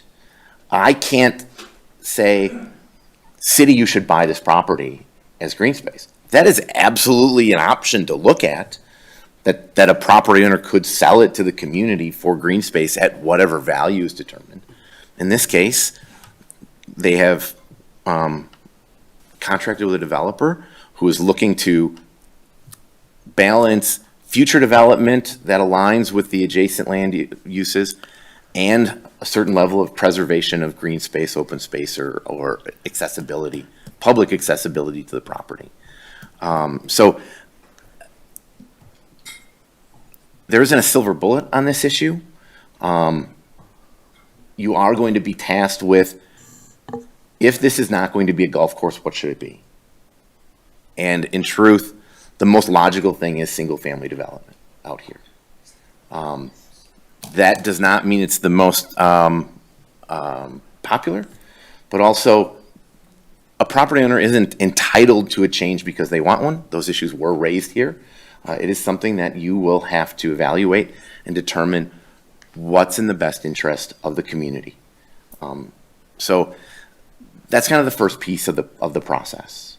The second on the concept reviews, the memo that we've outlined here, as I said, is certain high-level discussion on the layout. And we've highlighted a number of areas where there are good things that have been provided with the development proposal, multiple connection points, but there are also areas where we feel that there could be more connectivity for roadways and for public accessibility. The concept plan, in my opinion, still feels more of a yield plan than a refined development proposal. We outline from Public Works some of the concerns with roadway alignments. We've outlined some areas where the Phase 3 component, which is the east side off of CP Avenue, where, yes, it has connections to CP Avenue. The city has always discussed about should there be connections from CP Avenue through this land to East Lake Park Place. I think people saw when 89 was under construction, we don't have a lot of good traffic circulation routes, alternative routes, especially for life safety, when we have only access to 89. And a priority of the community has always been, when I say the community, the Plan Commission, the council, and the staff, is to extend CP Avenue at some point down to 89 and have connections to CP Avenue. So those are some areas in the concept that the staff would like to see fleshed out a little bit better. We have some concerns about the green space. Developers indicated that the green space would be made available to the public, meaning they would be asking the city to take that as a dedication. That is a question that the Plan Commission and the council will have to answer because there are implications associated with that. The memo that we've put together here says at the concept level, we don't feel there's enough accessibility to those lands. We still feel that it's hidden behind the properties that are kind of fronting on it. So it functions more as kind of a private open space that the public would be, yes, they would have accessibility to it, but really be looking at the city to maintain it for the benefit of those property owners. We would require for parkland more visibility. That would mean removing lots to make 200 or 300 foot wide areas available along the roadway so it's inviting to the public. If you live on the east side or the north side of the community and you want to come and use this green space, you should not be walking down a narrow path into just feeling like you're walking into people's backyards, right? So that's an issue. The loop road in there provides a fair amount of yield. It's an awkward element, and perhaps alternatives to that could open more green space up and make it much more visible, accessible to the public. This is not an area where we're looking at detailed programmed community parks, active park space. There could be active park elements. It's something that would have to be evaluated. Should this move forward? Should it become, go to the planning process? And should the city decide it wants to take the parkland as dedication? Because then it becomes like any other public park. But we would have a responsibility to make sure that the park meets the needs of not just the residents adjacent to it, but community needs. We have not done that at this point here because it's really kind of a concept level. Those are items that get fleshed out later in the plan development process as a part of the general development plan and what would be after that a precise implementation plan. We don't get into the details of engineering at this. It's broad level to make sure you can serve areas with water and sewer, to make sure roadways work, to make sure the layout functions. But this is the ability for a property owner to ask a question without having to put considerable dollars, not that they have not spent a certain amount of money to get to this point, but before you're actually doing utility design and such. We are not near that. We are in the first portion of, does this kind of pass the initial smell test with the Plan Commission in relation to long-range plans and expectations for this property. We've obviously been hearing extensively from adjacent neighbors. They've been the most noticed at this point. But if it's going to be available to the public, it is something that the city will have to evaluate, is how accessible does this land feel to someone who actually doesn't live adjacent to it? Because it's their park, it would be their park also. As we kind of get more detail, we would look at lot sizes. I mean, we have general understanding. The lots are about a quarter to a third acre. That meets the minimum requirements. We have a 10,000 square foot, which is a quarter acre minimum requirement. There are some lots that are larger than that. Should there be fewer lots that are larger in size? That's a conversation to be had by the Plan Commission, right? In relation to what's around it. But there's also a multifamily component in there. So, it's not that it's all single family in this development. But those are items that have to be looked at. We don't have topography in relation to the layout. Questions were raised about preservation of certain mature trees and such. It's an important conversation to have, is saying, does this design really afford preserving the elements that should be preserved out there? I can't say with a certainty that it does at this point. And when we start talking about the lot yields, right, it does have to pencil out for a developer. We aren't necessarily able to say, you must have 150 lots to make this work. More infrastructure means more lots are needed. Less infrastructure, less lots are needed. But I'm not the one to say that this meets their kind of profitability component, right? The more that we try to preserve green space, the more accessible we try to make it, the more it's going to impact the lot yield, right? And this is I'll say kind of the first iteration. We've kind of penciled out some changes here, but it's really the first one that we've seen. We haven't looked at 2 or 3 different alternatives to the layout of this that they've evaluated to say, we can meet our lot yields with this, right? We've raised questions about that in our review at this stage, and we think it's an important conversation for the Plan Commission to have in providing feedback to the developer, right? Overall, does this development layout feel appropriate to you? If not, you should provide some statements about what your expectations are here. Should this be moving forward?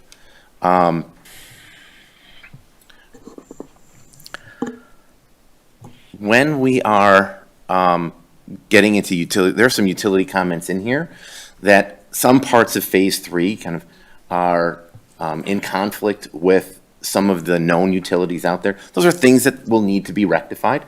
They certainly can be, but we try to bring them up. I don't say they're deal breakers here, but we try to highlight things in the review because we're at the easiest portion to make changes within it. Really, at the end of this, we've given you kind of a handful of questions to evaluate, right? An opinion of the Plan Commission on the change of the land use of the property to enable single-family development, right? That's the crux of all of this, and you're going to need to provide feedback on that. An overall opinion of the layout and the density. The density is way below what could be maximized on it just by doing the math.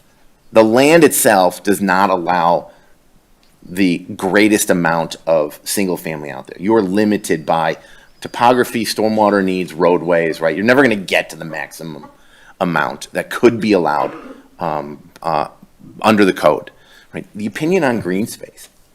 Do you feel that the layout is preserving the amount of green space and the kind of key areas of environmental features that should be preserved on the property? Because that could change the layout. If you're saying a certain wooded area, a certain steep slope should be preserved, that will impact layout. And those are things that you should provide feedback on it. Does it provide the level of accessibility and visibility you would expect if the lands were to become public park? Some opinion on the road access and circulation of the development. Make sure that we are providing multiple avenues to get in and out of this property. And then a little opinion on the future of the clubhouse and the bar.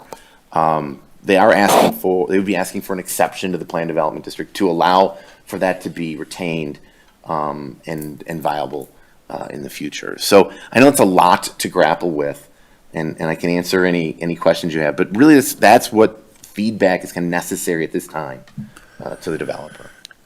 So I guess just to summarize a little bit for you tonight, what it is that you're grappling with. You have a choice to make here. This would require a future land use map amendment. Unlike most things that are before the Plan Commission, the Plan Commission must approve an amendment to a future land use map amendment because it is an amendment to the comprehensive plan. If you do not approve at a future meeting, if it were to come before you, an amendment to the future land use map, the application stops there. It does not go on to the city council.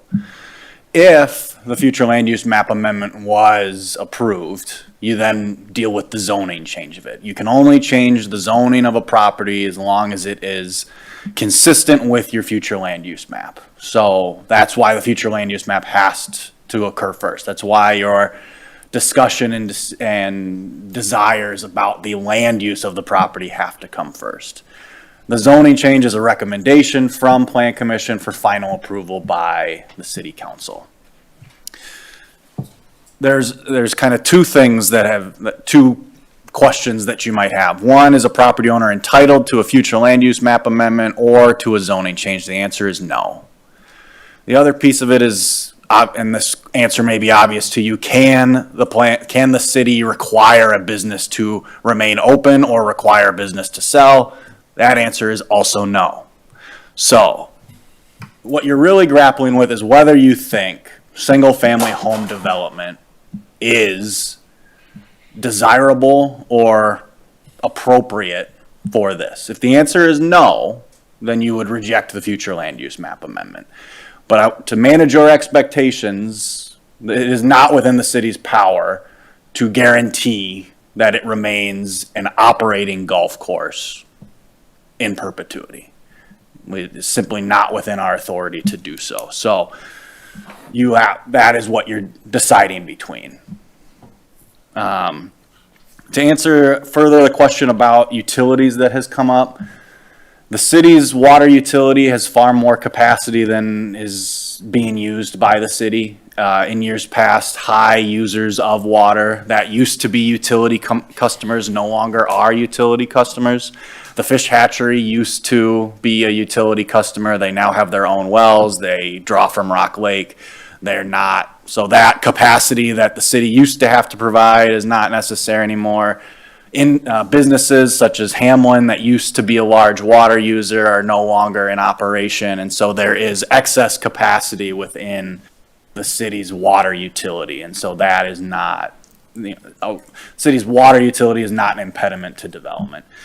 The wastewater utility is undergoing a plant upgrade. No matter what happens with development in the future, if nothing else got built in the city of Lake Mills, you're still going to have to upgrade the wastewater treatment plant. The DNR requires you to build that wastewater treatment plant to the 20-year growth projection. So that population equivalent for the phase 1 upgrade that's currently undergoing design is over 12,000. So that is not that treatment plant is going to have to be able to accommodate development, additional capacity, whether it occurs or not, because you're required to build to that growth period. The electric utility, as far as how much there's power generation, megawatts available, is adequate for residential development as well. So as far as your utilities are concerned, they are able to accommodate growth or are in the process of being updated to a mandatory level to be able to accommodate growth. So those are the questions that came up. The first and foremost and most important thing for the Plan Commission to decide and to provide feedback to the developer on is a future land use map amendment on the table? Are you open to it? If the answer is no, you should provide that feedback to the developer so that they can make a business decision. They are entitled to a review if they proceed with an application. So even if you were to tell them tonight, no way, no how, they're still entitled to a vote at a future meeting from this body. And the flip side, if you tell them that you're open to a future land use map amendment, that does not require you to approve a future land use map amendment in the future. It goes both ways. So with that, if you have any questions, we're available to answer them. But I guess that's the pieces of information I want the plan commission to have as you're deliberating on the concept in front of you.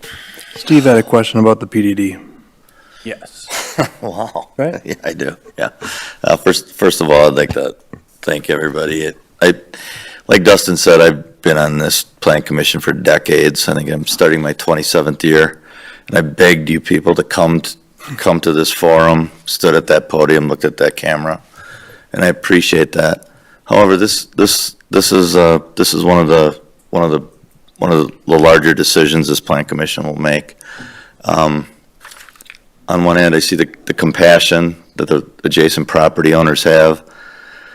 The only reason I'm on the plan commission is to look out for personal property rights. However, also the existing owner of the golf course has personal property rights. So with all that said, I'm just plain and simple, I'm just in analyzing mode. As I watched the presentation, a couple things that I just want the plan commission, I know we've addressed this many times before, but I just heard the word PDD, and if we end up with, and Dustin can clarify this, but PDDs can involve zero lot line developments, and in order to retain the density, the plan commission certainly should be sure of what they're agreeing to. Number three, I guess I'm totally stunned with the development wanting to dedicate 80 acres. I have no idea, because this is new to everyone, I have no idea what staff's opinion of that is, but in other developments, we've even allowed, I think, fees in lieu of, just because there's a significant cost in maintaining 80 acres. It's staff, it's equipment, and I don't know what the staff side costs, but I do excavating, so I know what the equipment side costs might be. I have no idea what staff's feeling is on that, so those are just things, and I know the plan commission is more than adequately aware of these things. Just however, as you make your decisions, just wanted to make you think about those things. I really don't have anything more. I appreciate my time. Thank you. Do you have any questions? I just want to remind the planning commission too, our instruction is to make sure that we're throwing fastballs and that we're making sure that our applicants are very clear on kind of what needs to happen, what our advice is to move forward on either counts. So if you have no questions, I think now is the time to do as Steve did and maybe share kind of where he's sitting. Is that right? Yeah, how are we gonna do that? Well, Individually or? I think you can pop out, but does anyone have any questions?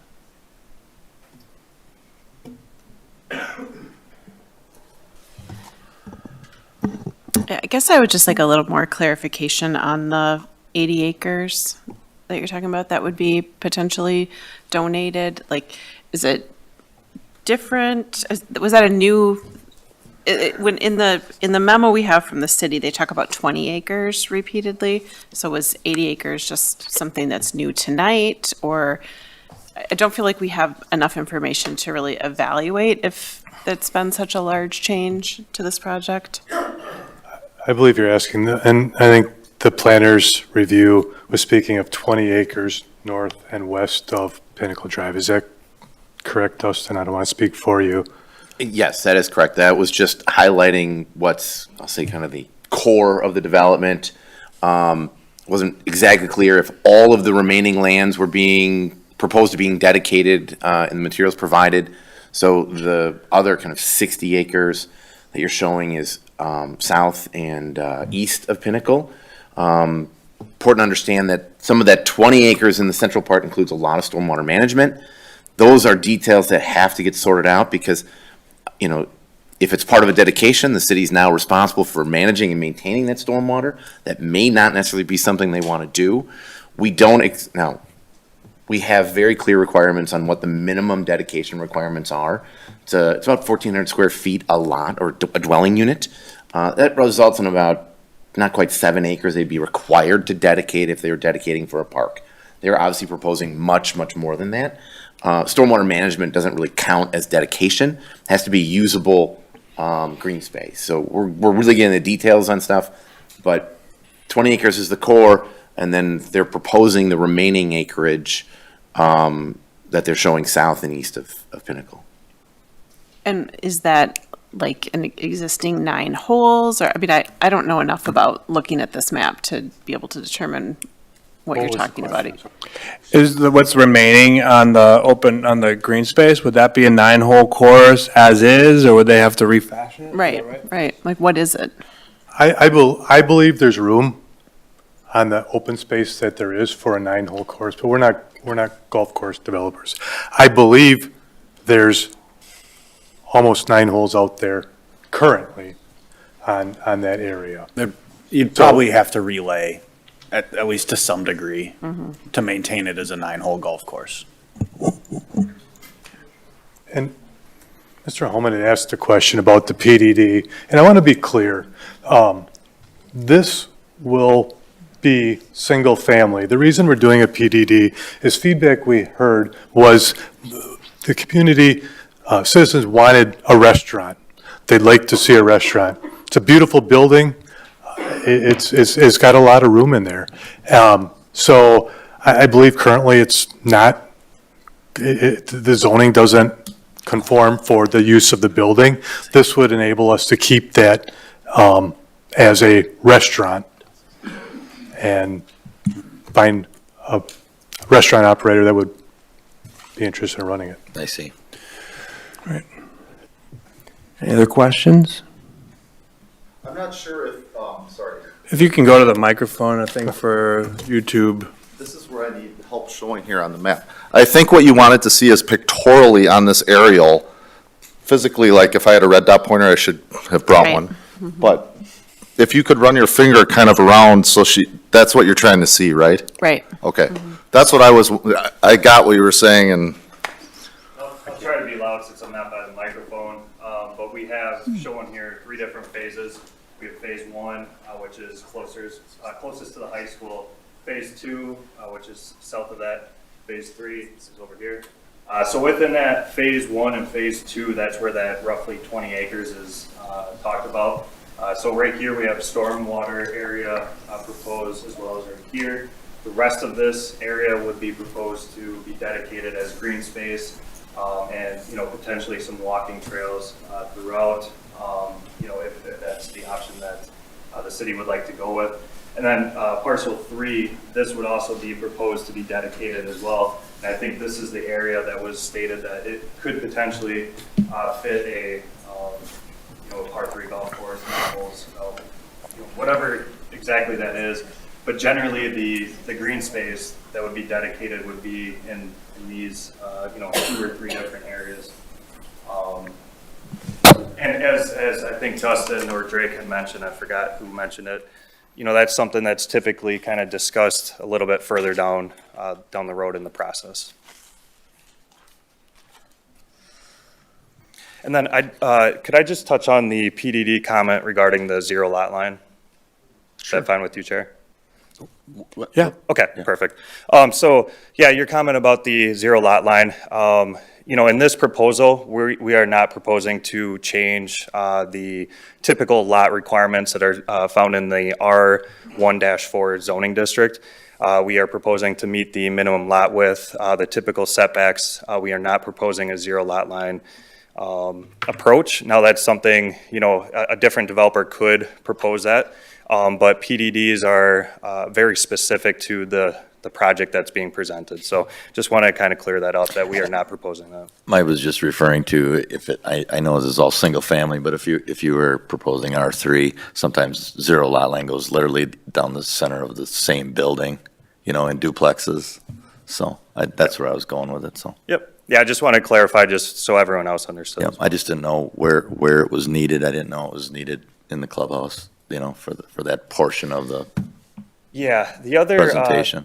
The other potential exception that may be required, and this was brought up in the planner's staff report, is the block length for the subdivision. It may not be meeting that the typical requirement in the subdivision code. So that is most likely a request that we would be presenting as well. We didn't necessarily mention it yet, just because with this conceptual phase being so early, based on your guys' feedback, the layout could end up changing, but that is potentially one exception, and that is able to be approved as an exception through the PDD if the city so chooses. Is the Plan Commission comfortable with your understanding of the Plan Development District and the zoning code, or would you like me to run you through it a little bit? Yeah, I did have a question that I wanted to follow up on that. Sure. Dustin, I'm hearing a couple different things. I'm hearing over from the developers, they're talking about single-family homes. You mentioned multifamily. Sorry, there is a multifamily condo development that exists out there now. Okay. Which is on the Country View Court area. Correct. This developer is only proposing single family. That complies with our R14 zoning district, which is our largest lot zoning district for single family. So the reason we're looking at a PDD overlay is because of the clubhouse and the green space? I think that probably gets fleshed out, but it could be the block length requirement. They have stated it's about the clubhouse. Could you accommodate the clubhouse through a different approval process? Probably. The PDD certainly allows for it. I guess through the PDD process, the benefit to the city is that the city has control, can extract other things from developers, right? Design components, material components, requirements of what is being built there, things like that. So there's exceptions being requested from the developer, but there are amenities and features that the city can require through the Plan Development District. That's the give and take portion of it, and then what is the public benefit, right? That's the question, the main question of the Plan Development District that has to be answered through that application from the developer. But I do want to reiterate that I think the most important piece of feedback to give to the developer tonight is the Plan Commission's thoughts on the future land use map amendment, the land use of this property, because everything spins on that. All next steps are contingent upon the Plan Commission acquiescing, being open to, at the very minimum out of this meeting, a change to the future land use of this. It's currently, open space, it's private open space. That's what you're grappling with, is, in the Plan Commission's opinion, is single-family home development, maybe not necessarily even what you're seeing before you, the concept that's before you, but is single-family home development as an idea what you want to see on this parcel as a future land use map amendment? That is the main question before you, because if the answer to that dictates what happens next. I can start. Oh, go ahead, that Greg. discussion. Single-family homes, I think we have a shortage here in Lake Mills, and I know Mr. Luce is well-respected in the community and has put out a good product in the past. My concern is the site. It's a site that's been a golf course for close to 100 years. The green space is something that we can't get back once we lose it. And I guess I just look at it as that it is an important part of the community and it provides recreation for the community. So for me, it's tough to see the space go to single-family homes. I feel that we definitely need it. I'd like to see more property for the teachers, for the police officers, for the the firemen in the community, people that make this community work. But at the same time, the recreation side is very important. So for me, it's hard to take this land and make it single-family homes at this point. So that's where I'm coming down. Thank you, Mr. Waters. We all have to take a turn. Anyone else want to step up? I'm totally in agreement with Mr. Waters. I've heard from so many people, the property across from, is it Oasis or whatever, that they were talking about developing, that there's just different, if we're going to develop new homes, this is not the site. Is kind of where I'm at right now.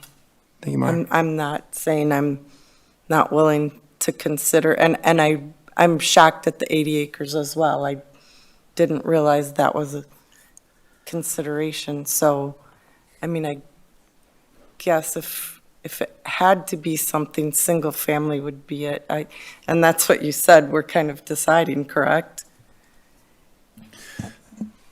Yeah, it's a complicated question before you, right? I think that everyone understands the value that the golf course brings as an amenity to the community. We have a statement from the owner that the golf course will not be reopening. The plan commission, has to decide, you can keep it so that the only use of that land is what's consistent with the rural development zoning district and, operating as a golf course. It's within your authority to do that. I want to be clear. You're grappling with,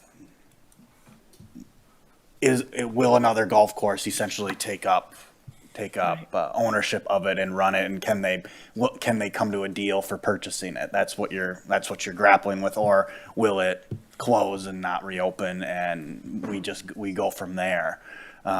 So if that's a question we don't know the answer to, right? We don't know what the future certainly holds as far as what alternative options exist from a golf course perspective.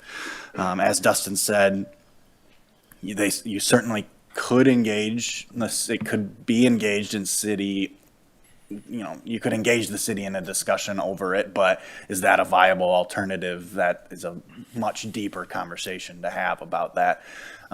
So that's the question. You can't guarantee that it will remain an operating golf course, but it is within your ability to say, but we don't want single family here. Okay. I can't tell you whether or not this vision of the plan commission, what that is. Is there a single family home development that's acceptable to the plan commission, the developer, and the community? That is a question that remains to be answered. Should the future land use maps remain as it is, so that essentially only a golf course can operate on there, or some other compliant use under its current zoning? That is up. That's an unknown. Good thing. You have anything else? Is there a way to get, I guess, I don't know, more information on kind of, would the city be willing to do something? Yeah, I don't think we should really, I don't think that's a viable conversation to have while there's an application in front of the city. Okay. Thank you. Anyone else? And if I could chime in with something. Go for it. So one thing I did want to point out is the golf course is currently zoned RD, which is rural development. That only allows a very small amount of uses. One of those uses that is not allowed is a golf course. And so it is considered a legal non-conforming use currently. And so if within a 12-month period it is not operating as a golf course, it can no longer operate after that 12-month period. So although the future land use map does show it as being parks and open space, the current zoning of the property is not zoned appropriately. So so one of the reasons for proposing this development is that legal non-conforming use may expire in the short term. You could rezone it to allow a golf. Yeah. And I'm not sure that that's accurate. I believe there's a conditional use permit that runs with the property right now. So I think that takes a bit more examination than the statement that you just made. Thank you, Mr. Trusher. All right, any other thoughts? Steve, you want to go for it? Sure, I might as well. I got to do this sooner or later. I certainly don't want to be misleading to Mr. Lewis. But I think it's more of a crystal ball issue here than anything. If I'm hearing the property owners correctly, and everything we've heard tonight, that all basically revolves around a golf course. I also would be doing all them property owners a disservice if the property became blighted. So I mean, that is, if it became blighted and it hurts your property values that way, this may be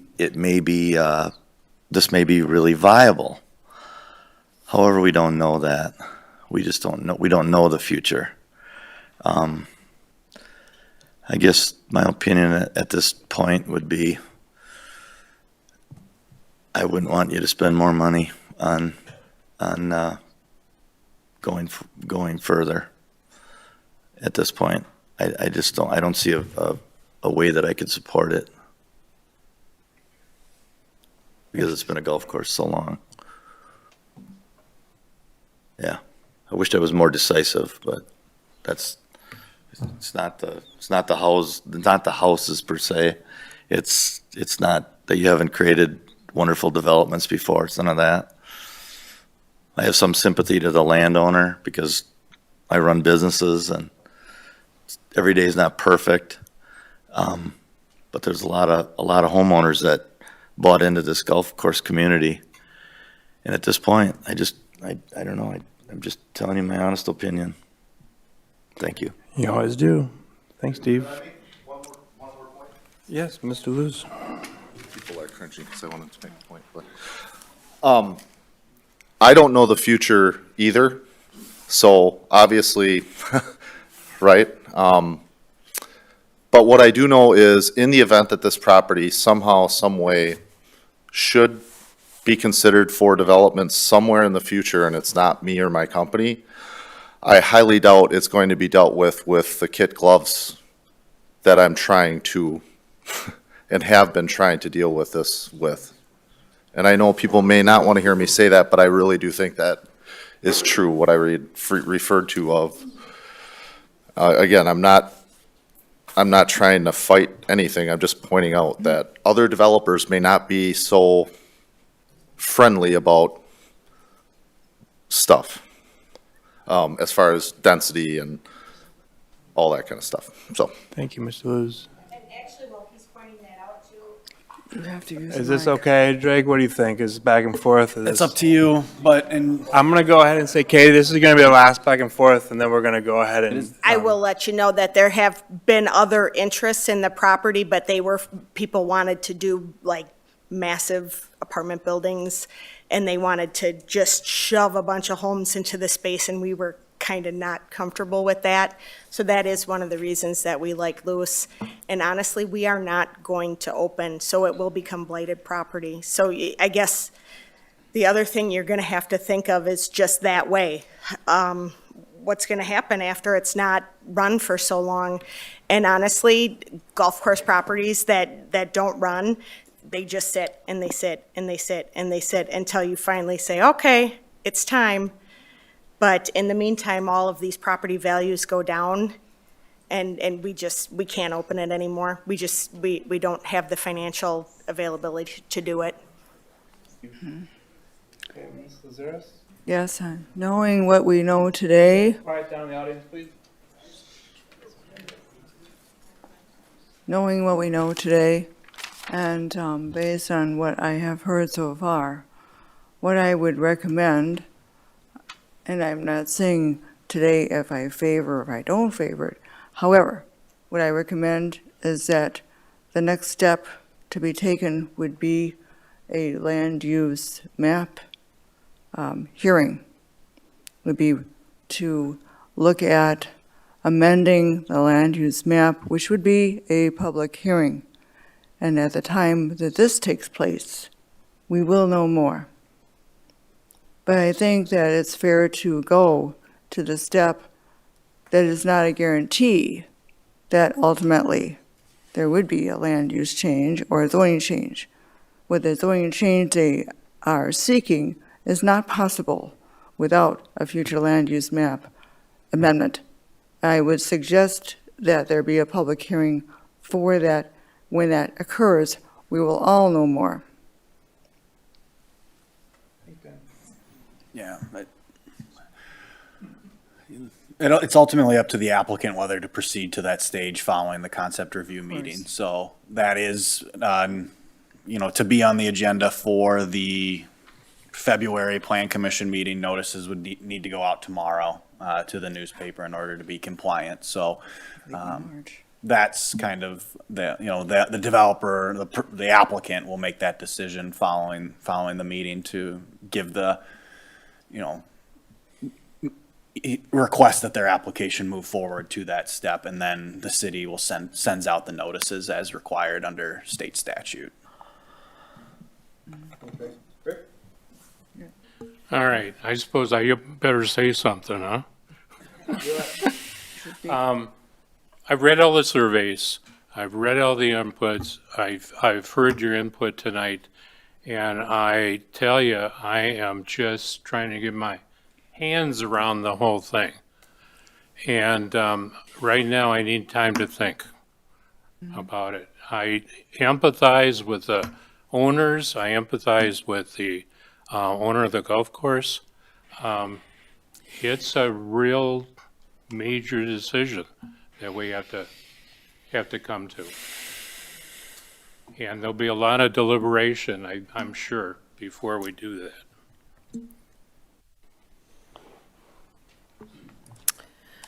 I would prefer the future land use map to stay the same. I would not support an amendment at this time. Thank you, Ms. Silva.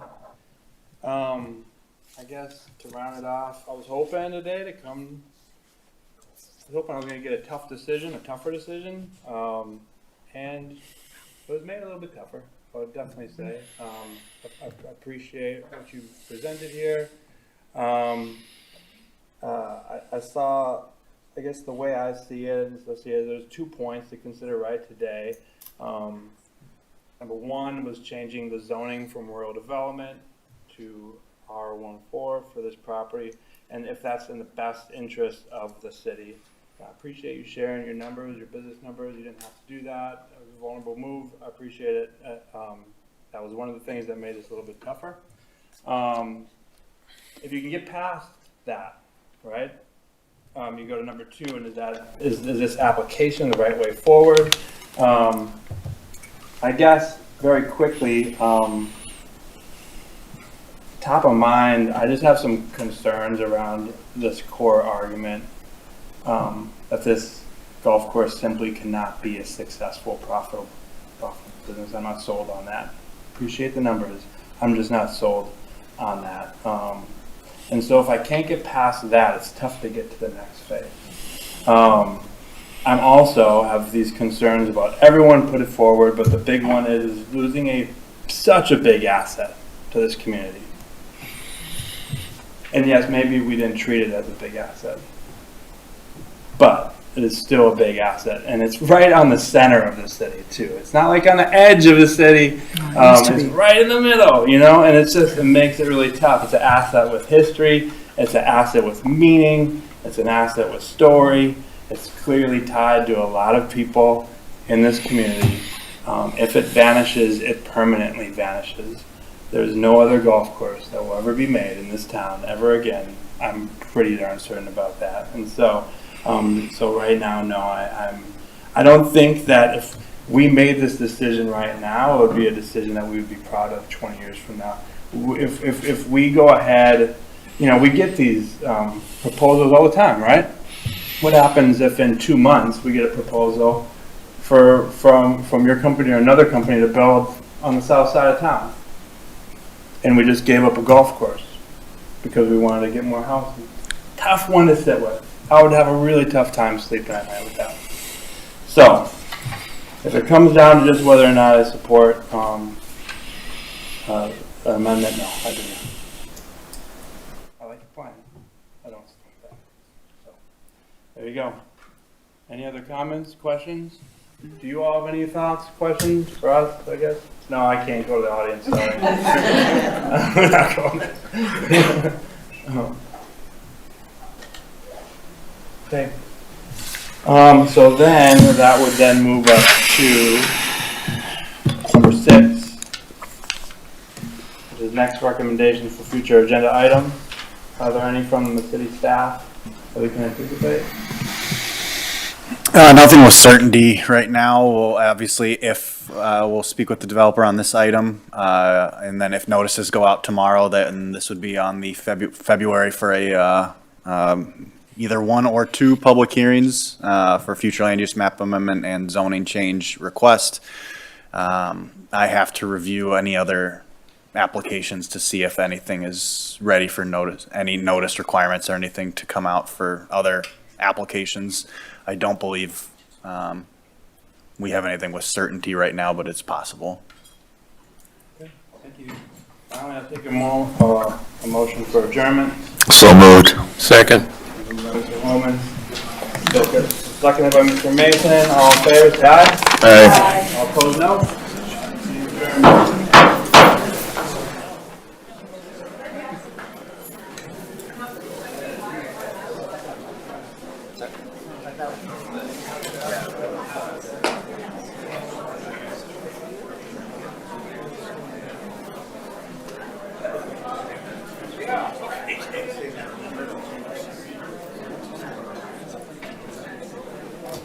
Adjourned.